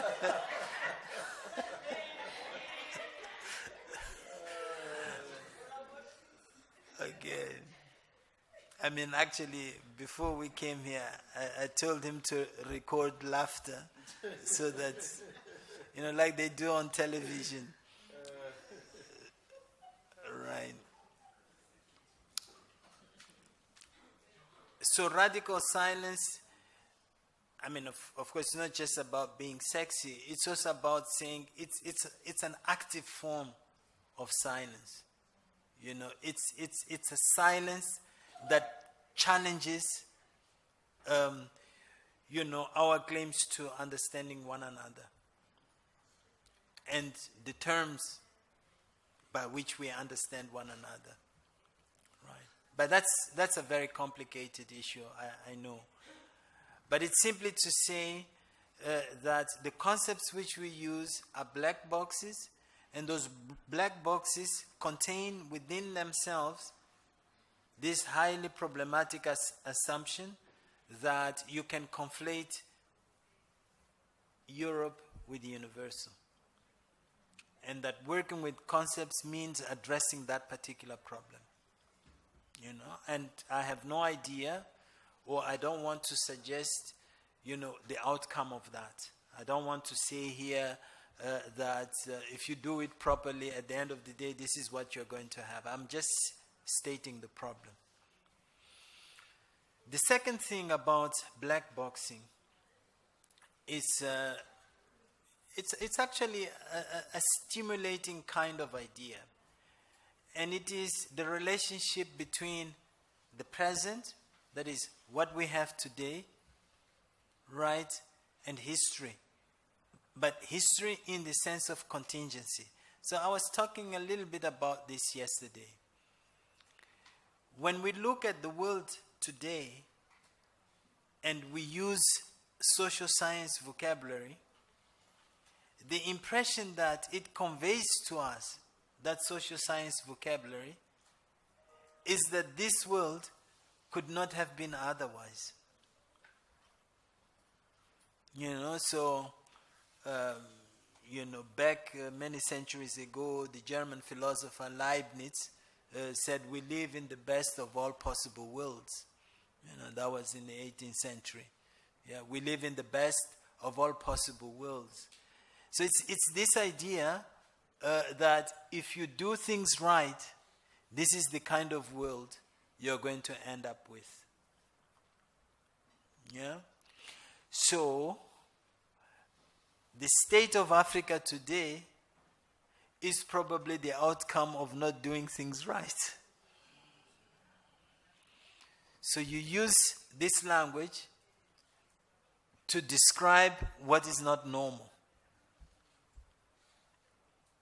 Yeah?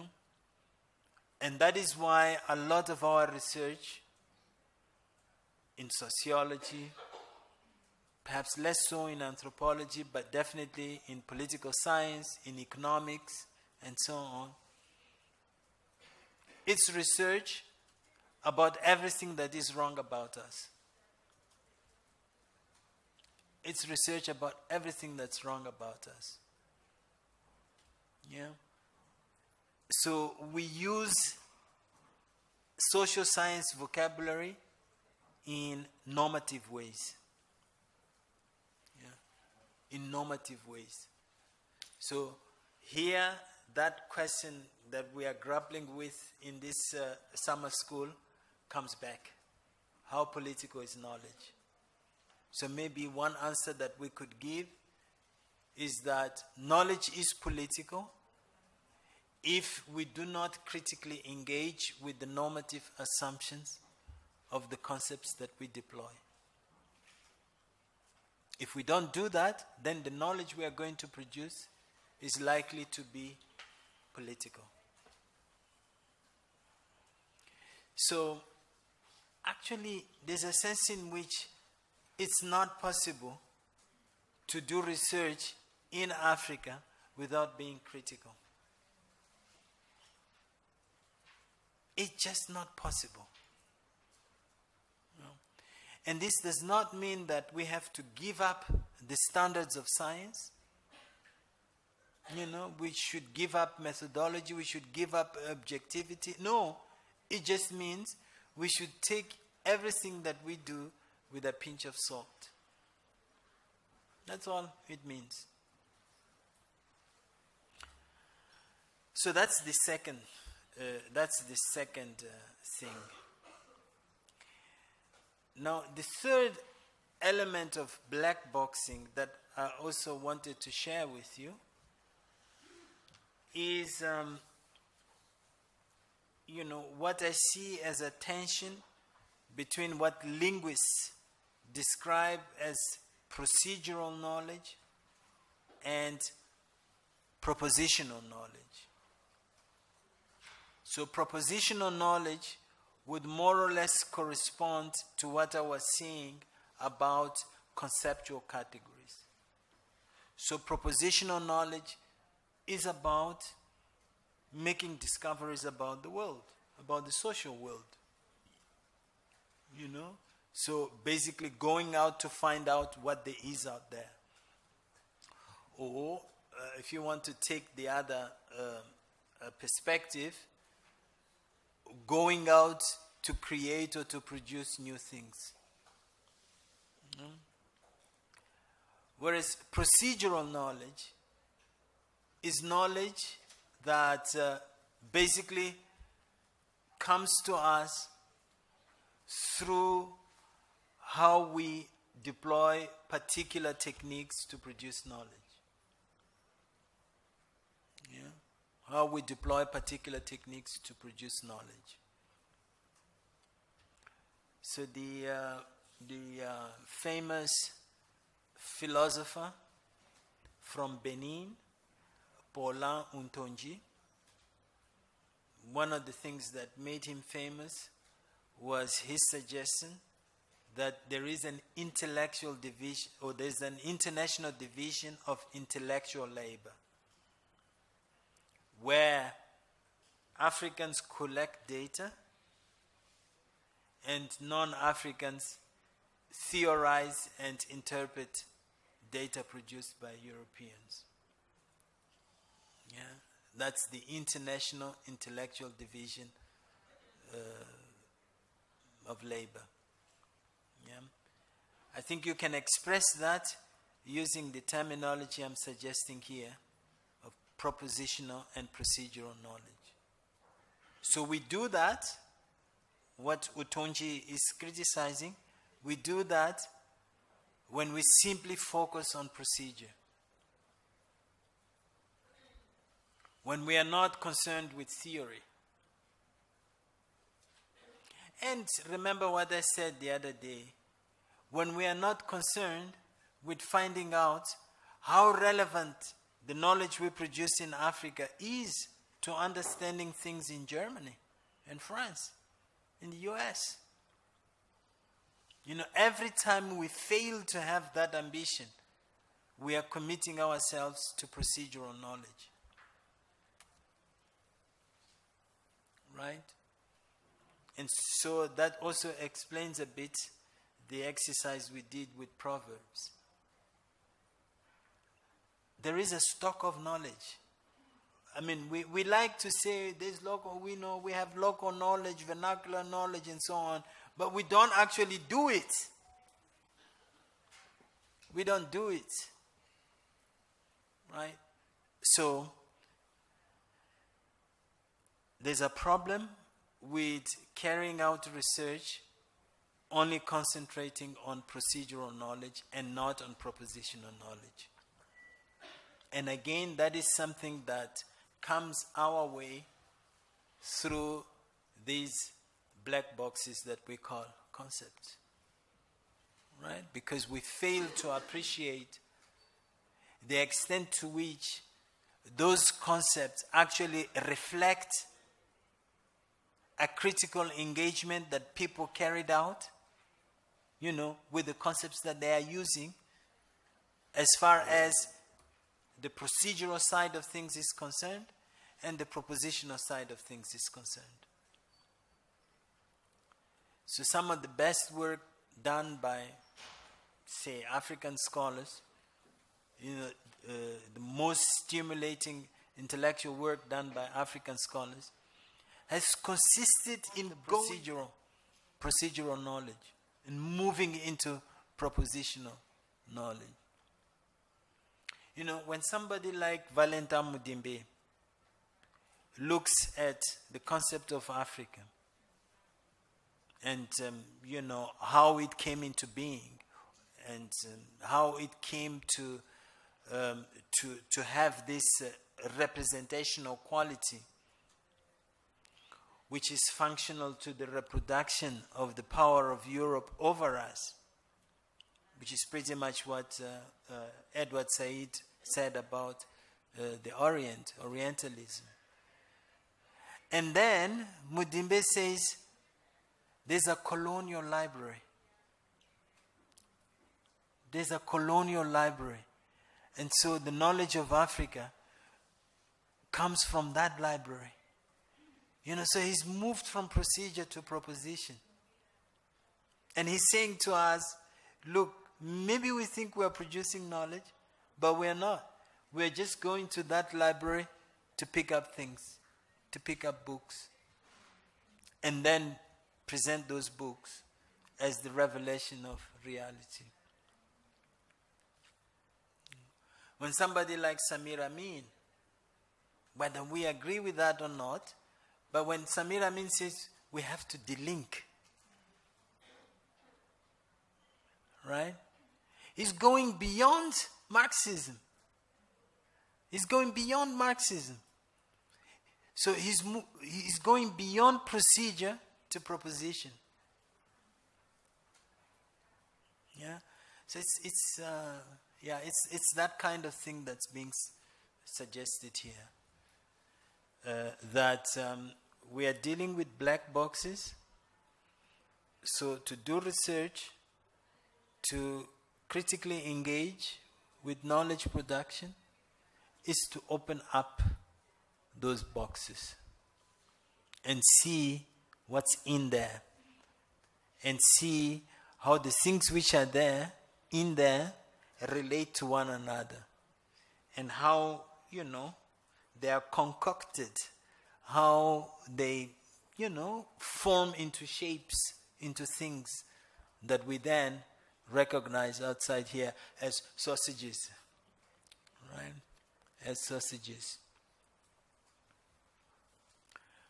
So in the article where in that chapter I referred to earlier on, I give an example of how you can do this.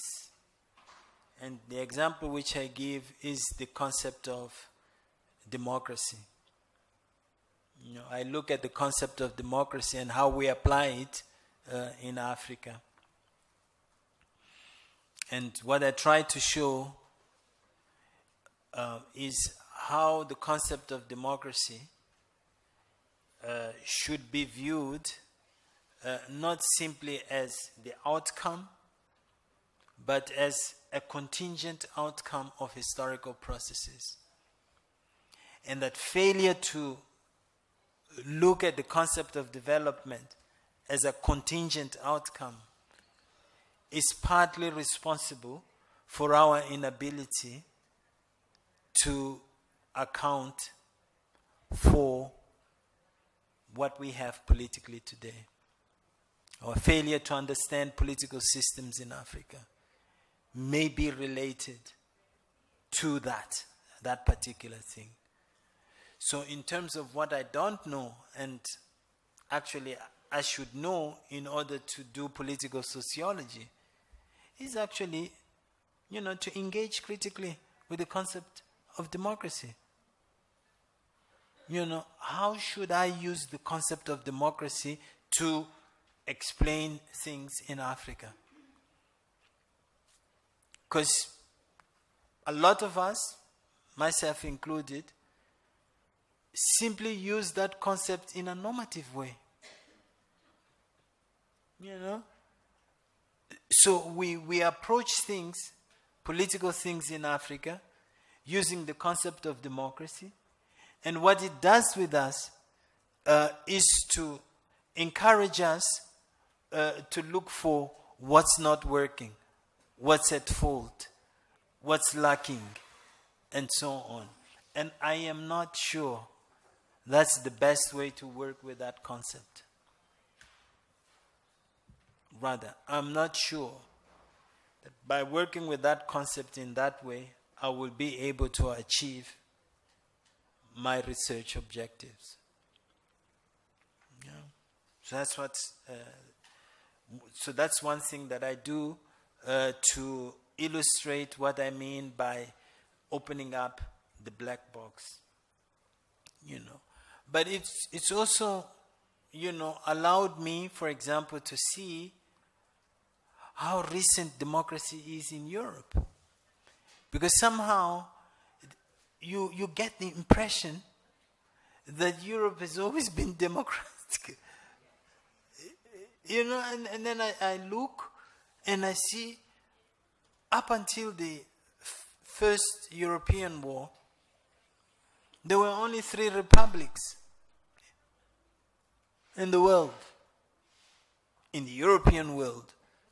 Portugal was a republic, Switzerland was a republic, and France. Everything else, all around, everything else, were monarchies. And then you look and you see, well, not everybody could vote. Not everybody. In Switzerland, in some cantons of Switzerland, only in the 70s did women get the right to vote. In America, it was partly thanks to the civil rights movement that women got the vote. And that was in the 60s. Now, you wouldn't know this if you just took that concept for granted. You wouldn't know this. So you need to open up that black box. Now, equipped with that knowledge, I approach African politics in a different way. Not with that impatience, that things should be the right way. But I just look at African politics with an open mind. I acknowledge the difficulties. I worry about, the lack of respect for rights, for individual rights, for, freedom of expression and so on. I acknowledge all of that. But I also, look at the openness of history. History is an open process. And so I restrain myself, I resist the temptation that is typical of us social scientists to judge and not to analyze. We judge. We don't analyze. Just go out there and judge. Yeah. Right. Do you want to say anything? No.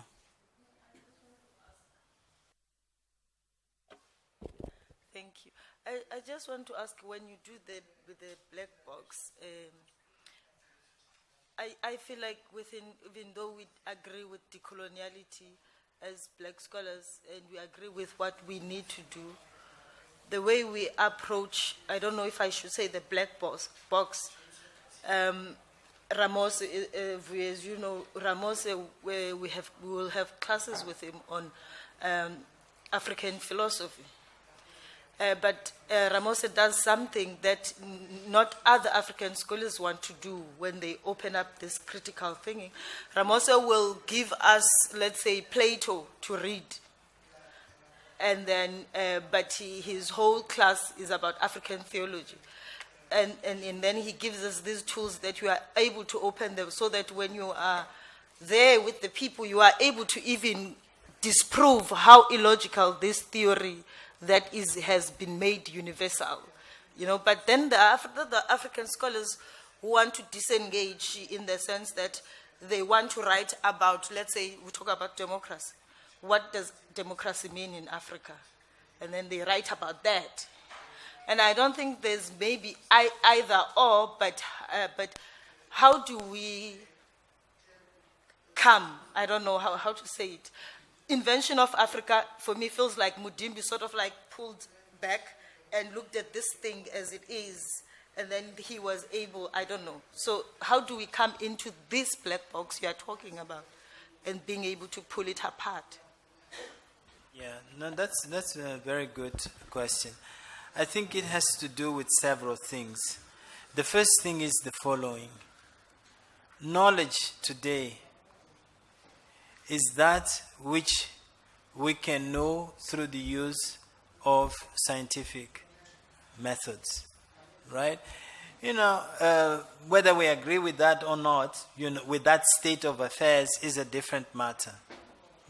What counts as knowledge is largely determined by that.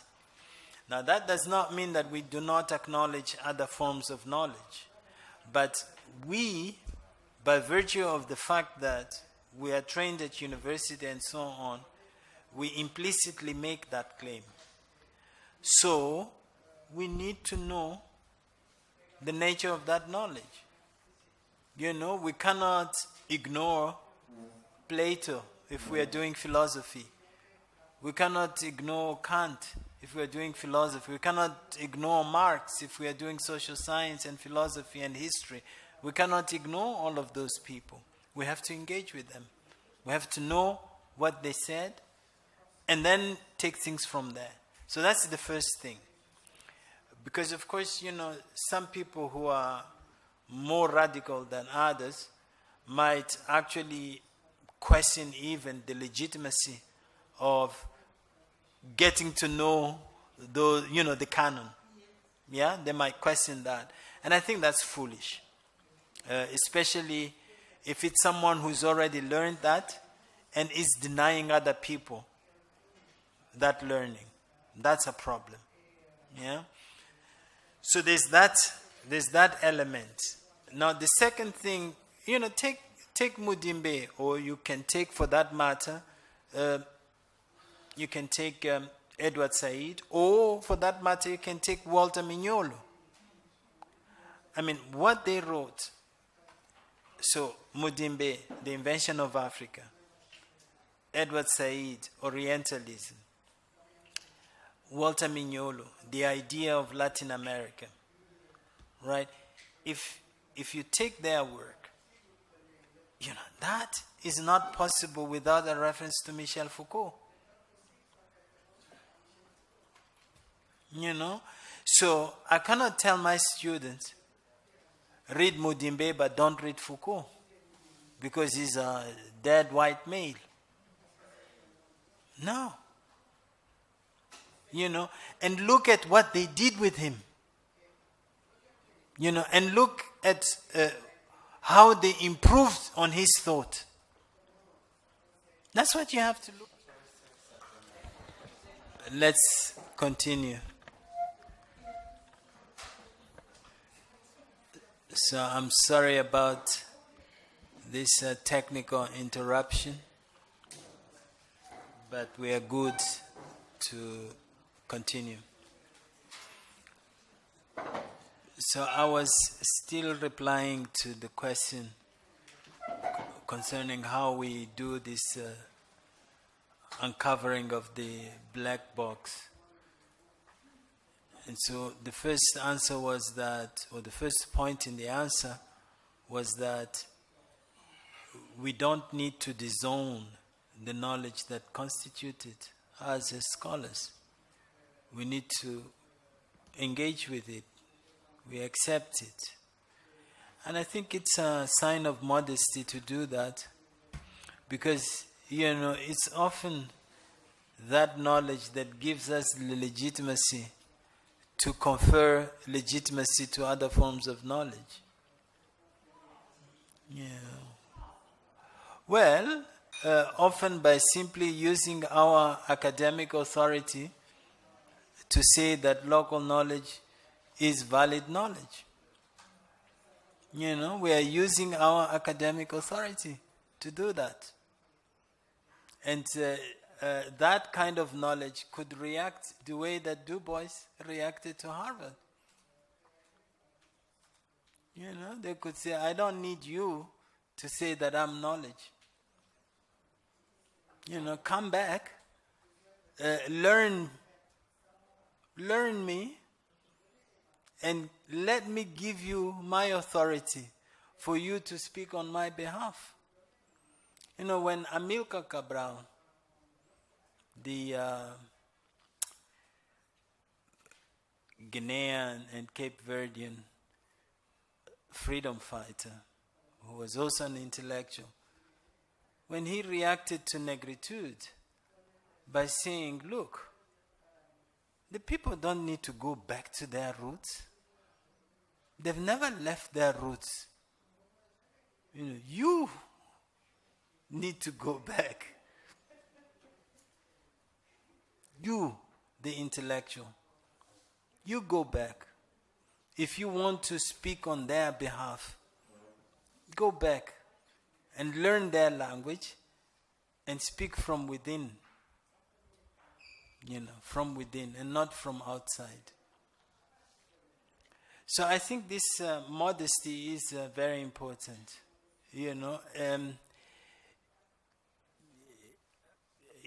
lot of people. So Cabral was one of the persons who really turned the position of the African intellectual into a problem. Mm-hmm. On that basis, then, I don't understand why it is that we need the weight of our academic.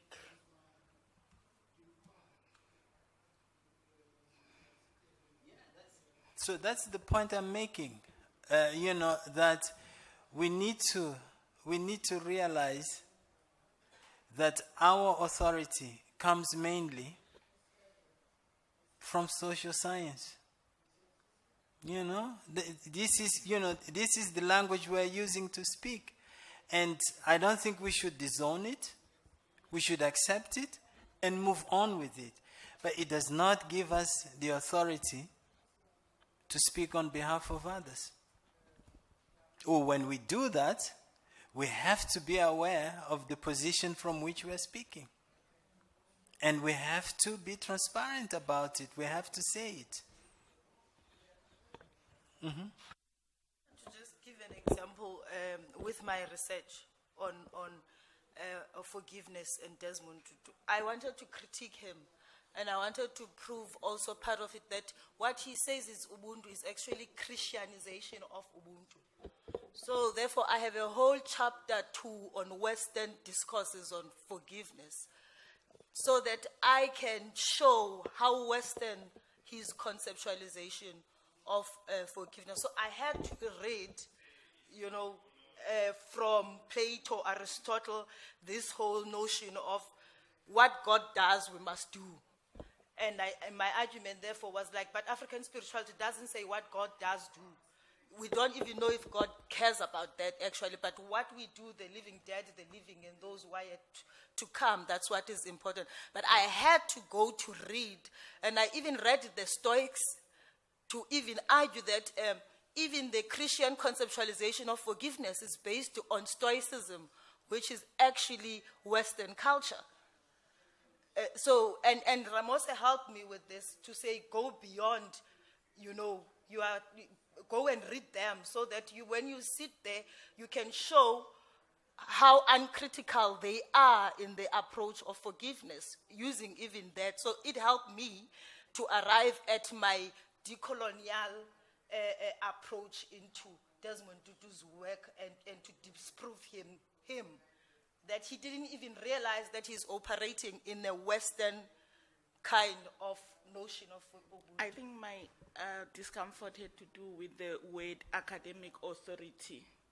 We need our academic authority to, I don't know, because if we are looking at the basis upon this authority is predicated, then, and we are saying that perhaps when we provincialize the basis of this academic authority, then we understand that in fact our knowledge is a fraction of what is possible. A tiny distorted fraction. If we are saying that even the knowledge that we have imbibed is a distortion of some other knowledge, then I think we should be very humble about any claims to authority that comes with the kind of knowledge and standing that we have, to the extent then that we are saying that we are unthinking that which we have been taking for granted precisely because of its problematics. And a real education perhaps does lie outside of this so-called authority that we are supposed to now bring to the table. So when I introduced myself, I said, at this point in my life journey, I'm learning from outside of the university. And I have come to realize how very tiny the knowledge that I have is in relation to the so-called uneducated people whose philosophies do not come from elsewhere, that are homegrown, and because of that, they are in their very chromosomes, in their very blood, unlike me always speaking through Plato and other people that had no regard for me. So I think really my discomfort had to do with, number one, we have to accept it, because I don't know if acceptance is what we want to do when we are on our way to unthinking it and reclaiming ourselves as a political stance, to say that in fact the honor, was that of the university, because I do come formed already when I come to the university. It's not as if I came blank. I came formed, and I always say the very knowledge that communities, bearing in mind that we are also a community, when we say communities, we forget that we are also a community of some sort. The knowledge that communities have has sustained them against odds, great odds. And it's a kind of knowledge that has not been as violent as the knowledge that we have been convinced to imbibe. So I think the humility that I'm really advocating for is not, I think what Minolo says is the humility of the humiliated. The humility of the humiliated who come to Western knowledge with this notion that, we come from a defeated people with no knowledge. I think the humility that I'm advocating is to say the knowledge that has given me the accolades that I have is nothing compared to the knowledge that I possibly did suckle from my mother's breast, that I possibly did learn from my grandmother's lap, and which I did, learn before I got to the university. So I think I wanted to turn this idea of academic authority on its tail for the kinds of entrenchment, I think, in coloniality that I perceive. So. Can I just ask a question? Through that, our people actually don't engage also with this knowledge. For example, a simple saying, you come to the village, you are having a glass of wine, a big car, they call you umlungu, like a white person. Meaning even themselves, like us as scholars here, they are engaging actually with this knowledge and saying it's nonsensical or whatever they are saying. But when they ask, like, for example, remember in the struggle when he says, our people said, if, like what Prof said now, he's doing research on the radical silencing, if a white person agrees with it, you must know there's something wrong with it. They are also engaging it, but they might not be engaging it in the way with Plato we are engaging in the university, but they are engaging them. The songs. Yes. They are not coming to you through Plato. They are coming to you through themselves. Yes. Yes, so I agree with that. It doesn't mean when I read Western discourses, I am engaging through Plato, but I want to disprove it for myself and show my other colleagues who think that they are so, that actually there's discrepancies with this argument. If you look at it in its originality also itself, and to just simplify for people that this concept is not a hard concept that comes, our people are doing it, you simplify it and you rubbish it, and you show it. It's actually nonsense to think it's universal. Okay. Well, I think this is one of the purposes of this summer school, to raise these issues. And my position on them is that they are difficult issues, and I respect every possible position on this. I respect it. My own approach to this is that I cannot disown my training, the academic training I have, and what that creates in me is a basic suspicion about anything that I say myself, because I have no certainty that what I say is born out of my upbringing as a Tsonga boy somewhere in Mozambique, or my training at school, and at my training in sociology and so on. So there's that. What Caribbean scholars talk about as processes of creolization. I'm probably a product of that, and so I am always reticent about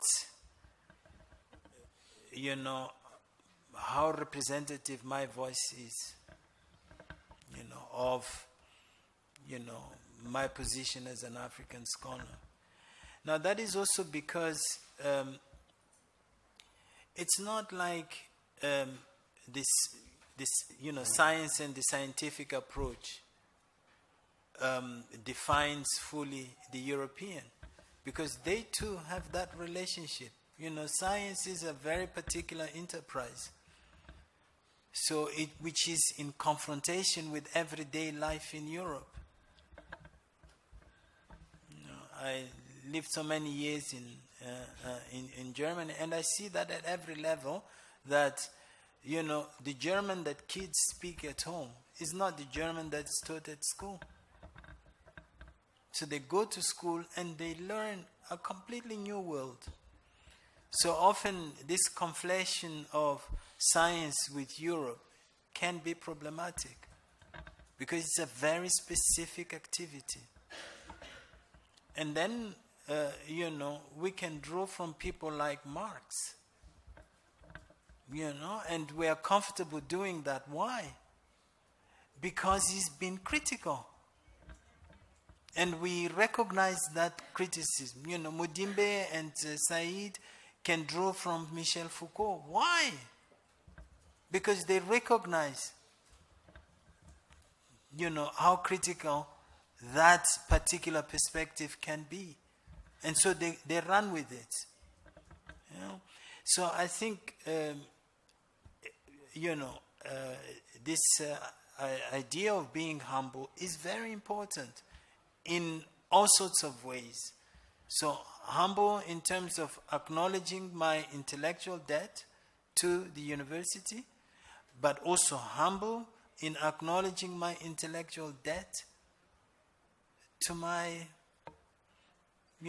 life in Mozambique. I mean, look, we are doing this summer school in English and French. I'm doing this summer school in English and French. How sure are we that we are saying everything that we could say? That we are reaching the depth of all the possible meanings that there are there? How sure are we? This literature Nobel Prize winner from Zanzibar, but he wrote in English. So how much richer could his literature have been if he had written in Kiswahili? So there are all these things. Every day kids go to school in Mozambique, right? And we even have the problem now that they don't have the command of their mother tongue, and they don't have the command of the official language. And they go to school. How many of us write good papers, linguistically good papers? I can't write anything without asking somebody to go through it. Not even in Portuguese. That is the official language of Mozambique. So what I'm saying is that there are very, very difficult issues there that we need to confront. It's not easy. It's not easy. Yeah. It's not easy. And so, when I mentioned Cabral, I was basically drawing attention to the uncomfortable position of the intellectual. The intellectual and the right that we have to speak on behalf of anyone. It's problematic. It's challenging. I mean, in the practice of philosophy in Africa, so this is what my PhD was about. I did a study in the sociology of knowledge by looking at the debate on whether there is an African philosophy or not. Right? And there you had different positions. So you had people who called themselves conceptual pragmatists, so people like Guiredo and so on, who would make claims like, well, there is no such thing as African philosophy. There is the practice of philosophy in Africa. Right? But you also had people like from Kenya, Odera Oruka, who said, no, if we want to do African philosophy, we have to look for sages in African societies and talk to them. And then, a bit like Plato did with Socrates, right? Socrates didn't write anything. Plato did. His students did, right? And so you talk to them and then you translate that into a system of thought. But you see, when you do that with your philosophical academic training, what are you doing to that knowledge? It's not as straightforward. But you had people like that. You had people like Sodipo in Nigeria, doing that, looking at, local sages, right? Looking to, for ways of making their thoughts, systematic. But according to what? According to philosophical standards, academic philosophical standards. So I'm happy that we are talking about this, because this is at the heart of our theme here. It lies at the heart of our theme. We have a problem. I mean, we are a problem. We are a problem. So this is it. Yes.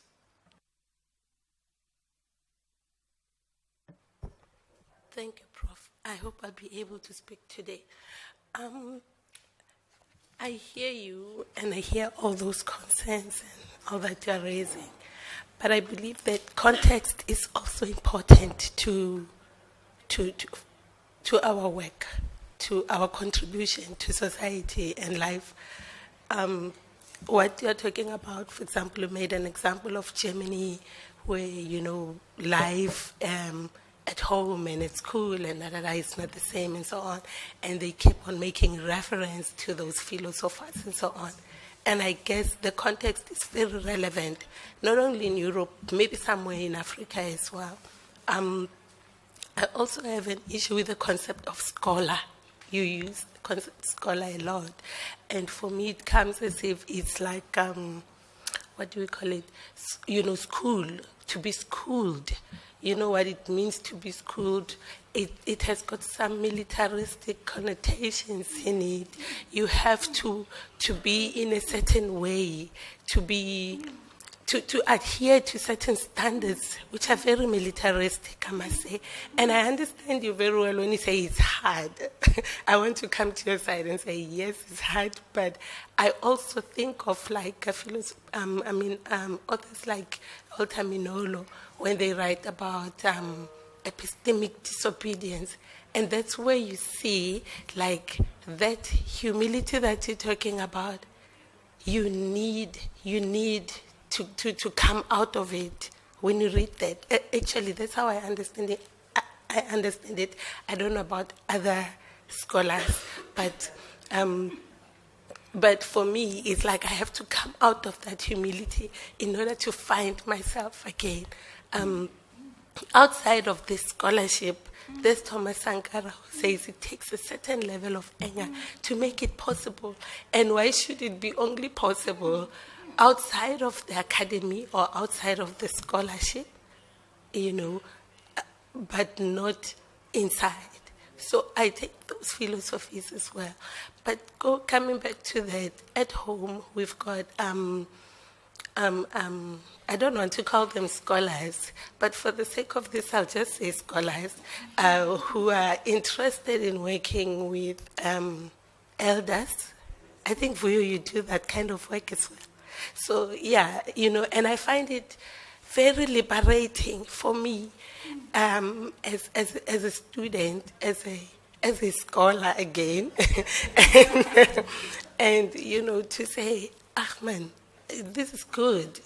I can find something because what I'm already doing, I've already done it myself. I have walked the path at home with my elders in my home and in my community and all my villages. So there's some knowledge that is not supported by or was never said by, say, Plato, but I got it somewhere on the soil, and I want to grow with this knowledge. I want to nourish it and nurture it and put it to the center. How do I do that? Because this knowledge is just oral, it's somewhere else. So those are the few, because of time, that I can raise for now. But yeah, I'm just wondering what's your response to that? Because like you're saying, we refer back to science and all that, and I choose to not to dispute it in that arrogant way, but in that arrogant way, that is, yeah. To be human. But, yeah, I leave it there. I think it's a challenge. Whichever way we look at it, it is a challenge. And I think the best we can do, or at least the best I can do, I don't know about you, about others, but the best I can do is really to be aware of the difficulty. So I'm always reticent about how far I can go with the claims that I'm making, especially when those claims puts me in a position where I have to talk on behalf of other people. Maybe this is not a situation that you are confronted with every day, but that's definitely the situation I'm confronted with every day because I live in Europe. And so there, everything I do is always interpreted as the African way of doing things. Right? So I lose my personality, individuality. I can't even misbehave. Right? Because all eyes on me, and I know that through me, it's Africa that people are looking at. So you see, that's a heavy burden. And so all I can do, and maybe that's why I focus a lot in my work on methodology. So all I can do is really reflect on the kind of knowledge I'm able to produce given the circumstances within which I do my work. It's not easy. That's all I can say. It's hard. And of course, scholarship, I agree with you. We also use the word discipline. We are from disciplines because, we are disciplined to look at the world in certain ways, right? So that's our lot. It's not an easy one, but that's it. But we can. I think we can achieve a lot, and that's why I insist, for example, on this idea that we cannot allow ourselves to be reduced to the position of people who only do work that is relevant for Africa. You know, the work we do, the knowledge we produce on Africa should be relevant to other people. Merci. En fait, moi, je crois que ce débat nous installe davantage dans la problématique d'hier. Que devrions-nous savoir pour que nos travaux connaissent davantage de succès? Et bon, je me suis dit que le professeur nous a posé cette question, mais on a essayé de répondre à cette question seulement de façon pratique. Au lieu de dire ce que nous devrions savoir pour que nos connaissances, pour que nos travaux de recherche connaissent du succès, c'est par un exercice. Car moi, je me dis que les exercices que nous faisons depuis l'ouverture de cette école d'été, répartis en groupes, nous sommes tous issus du continent africain, mais nous ne venons pas tous du même pays.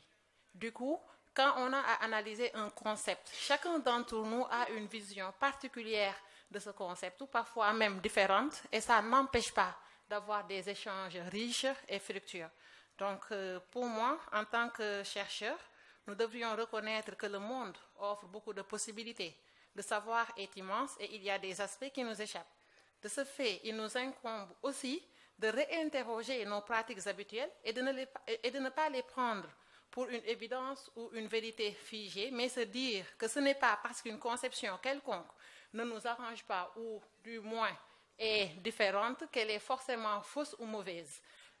Si je ne me trompe pas, en Europe, il y a eu un moment où on interdisait l'étude de la pensée décoloniale parce que, en fait, il y a deux extrémités à éviter. Et ça, Aimé Césaire avait averti.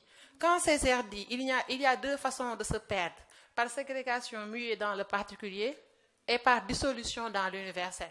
Ce n'est pas parce que les Occidentaux ont dit un ensemble de choses sur nous qui ne nous arrangent pas qu'on va automatiquement laisser ça de côté. Et c'est ce qui a expliqué aussi cette incompréhension, j'ose dire, entre Martien Toa, philosophe africain, et les autres. N'oublions pas que Toa a été taxé de complexé et autres, parce que sa démarche est différente des autres. Lui, qu'est-ce qu'il prône? Il prône qu'on se réapproprie la civilisation occidentale.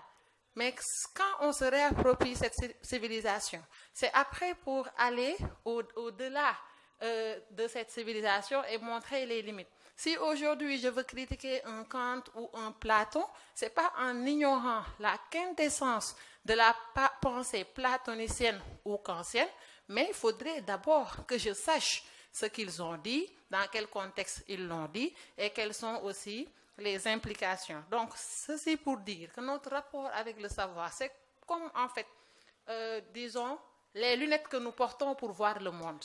De la même façon que les lunettes que nous portons ont différentes couleurs, de cette même façon aussi, le savoir est immense. Je ne fais pas un appel au relativisme, non, qui consiste à dire que oui, chacun a sa vérité, non. Mais c'est une question de reconnaître le pluralisme, d'accepter d'aller vers l'autre en étant ancré, c'est vrai, sur ses principes, mais qu'on peut apprendre beaucoup de l'autre et qu'on pourrait aussi s'améliorer. Et du coup, moi, je me dis que tout cela nous permettra de voir à quel point aussi le savoir est politique. Merci. Non, tout à fait. Je suis tout à fait d'accord, mais il y a encore d'autres commentaires. On commence par... Yeah, I think I kind of align with what she's saying, but what has been said there too. I think unapologetically, like centering our people, should be what we do. Really, it's not only should be what we do, but like there's a lot of African black scholars that think that their work is not political and that they're researching something that's applicable, but by the very being that you're in a space that you were never allowed to be in, it will be political.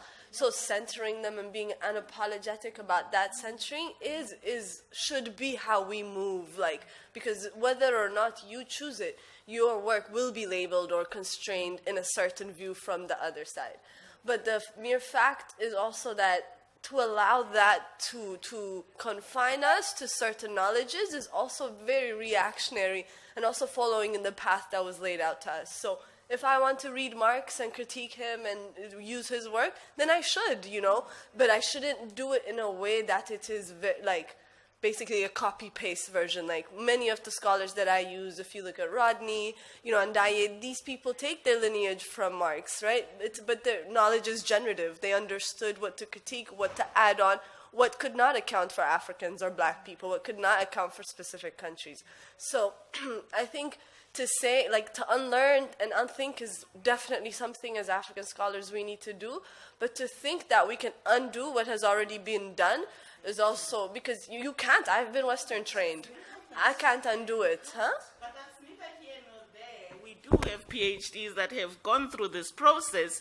So to unthink, you ought to have thought before. To be able to that's a basic that none of us are disputing. I think what we are trying to put to the center is that perhaps it's time that we move from a place other than that which has been laid for us when we were doing our PhDs. That's all I'm saying. Yeah, but centering your people, your everything, and rethinking things allows you to do that. But to think that we can, because we now understand how much we've been impacted by a certain discipline, to think that we can get rid of it through thinking through it or gaining new experiences, I think is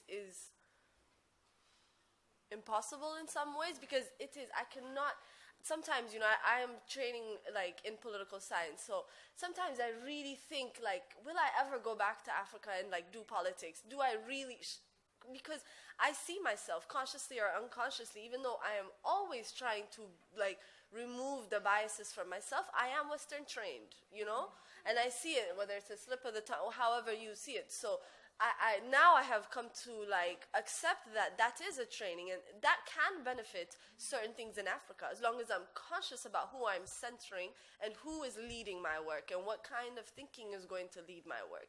So I'm not afraid of Plato and Aristotle. If I want to use them, I will use them. Generally, I don't use them because they do very little to account for the experiences of the people I'm doing research with. So just to make that point. Okay, thank you.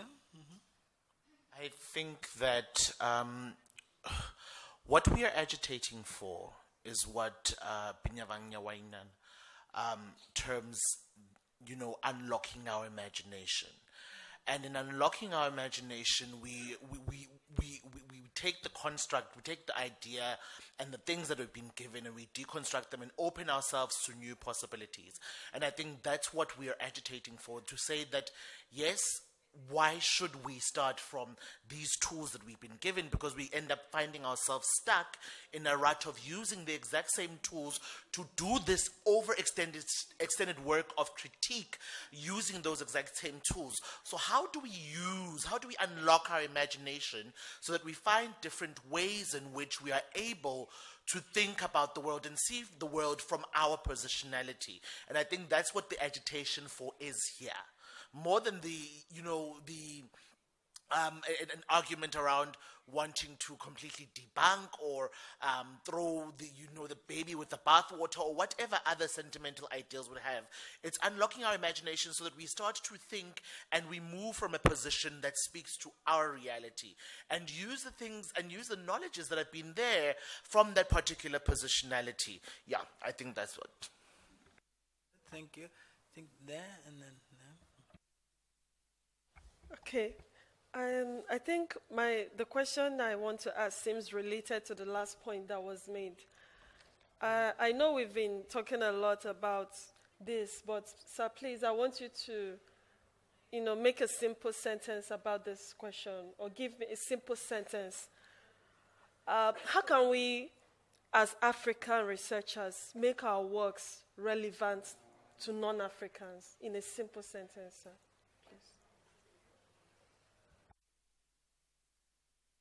And the problem is that requirements. I wouldn't know what a simple sentence is.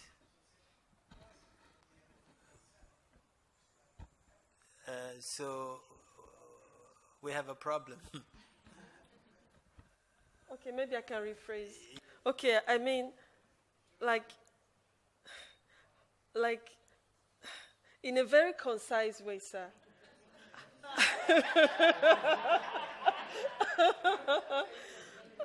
Like, how can we as African researchers make our works relevant to non-Africans? Well, I think we can make our work relevant to those who are not African by accounting for human experience. So what is it about us that is relevant to others? That's I don't know if it's a simple and concise answer, but that's all I have to say. Yeah,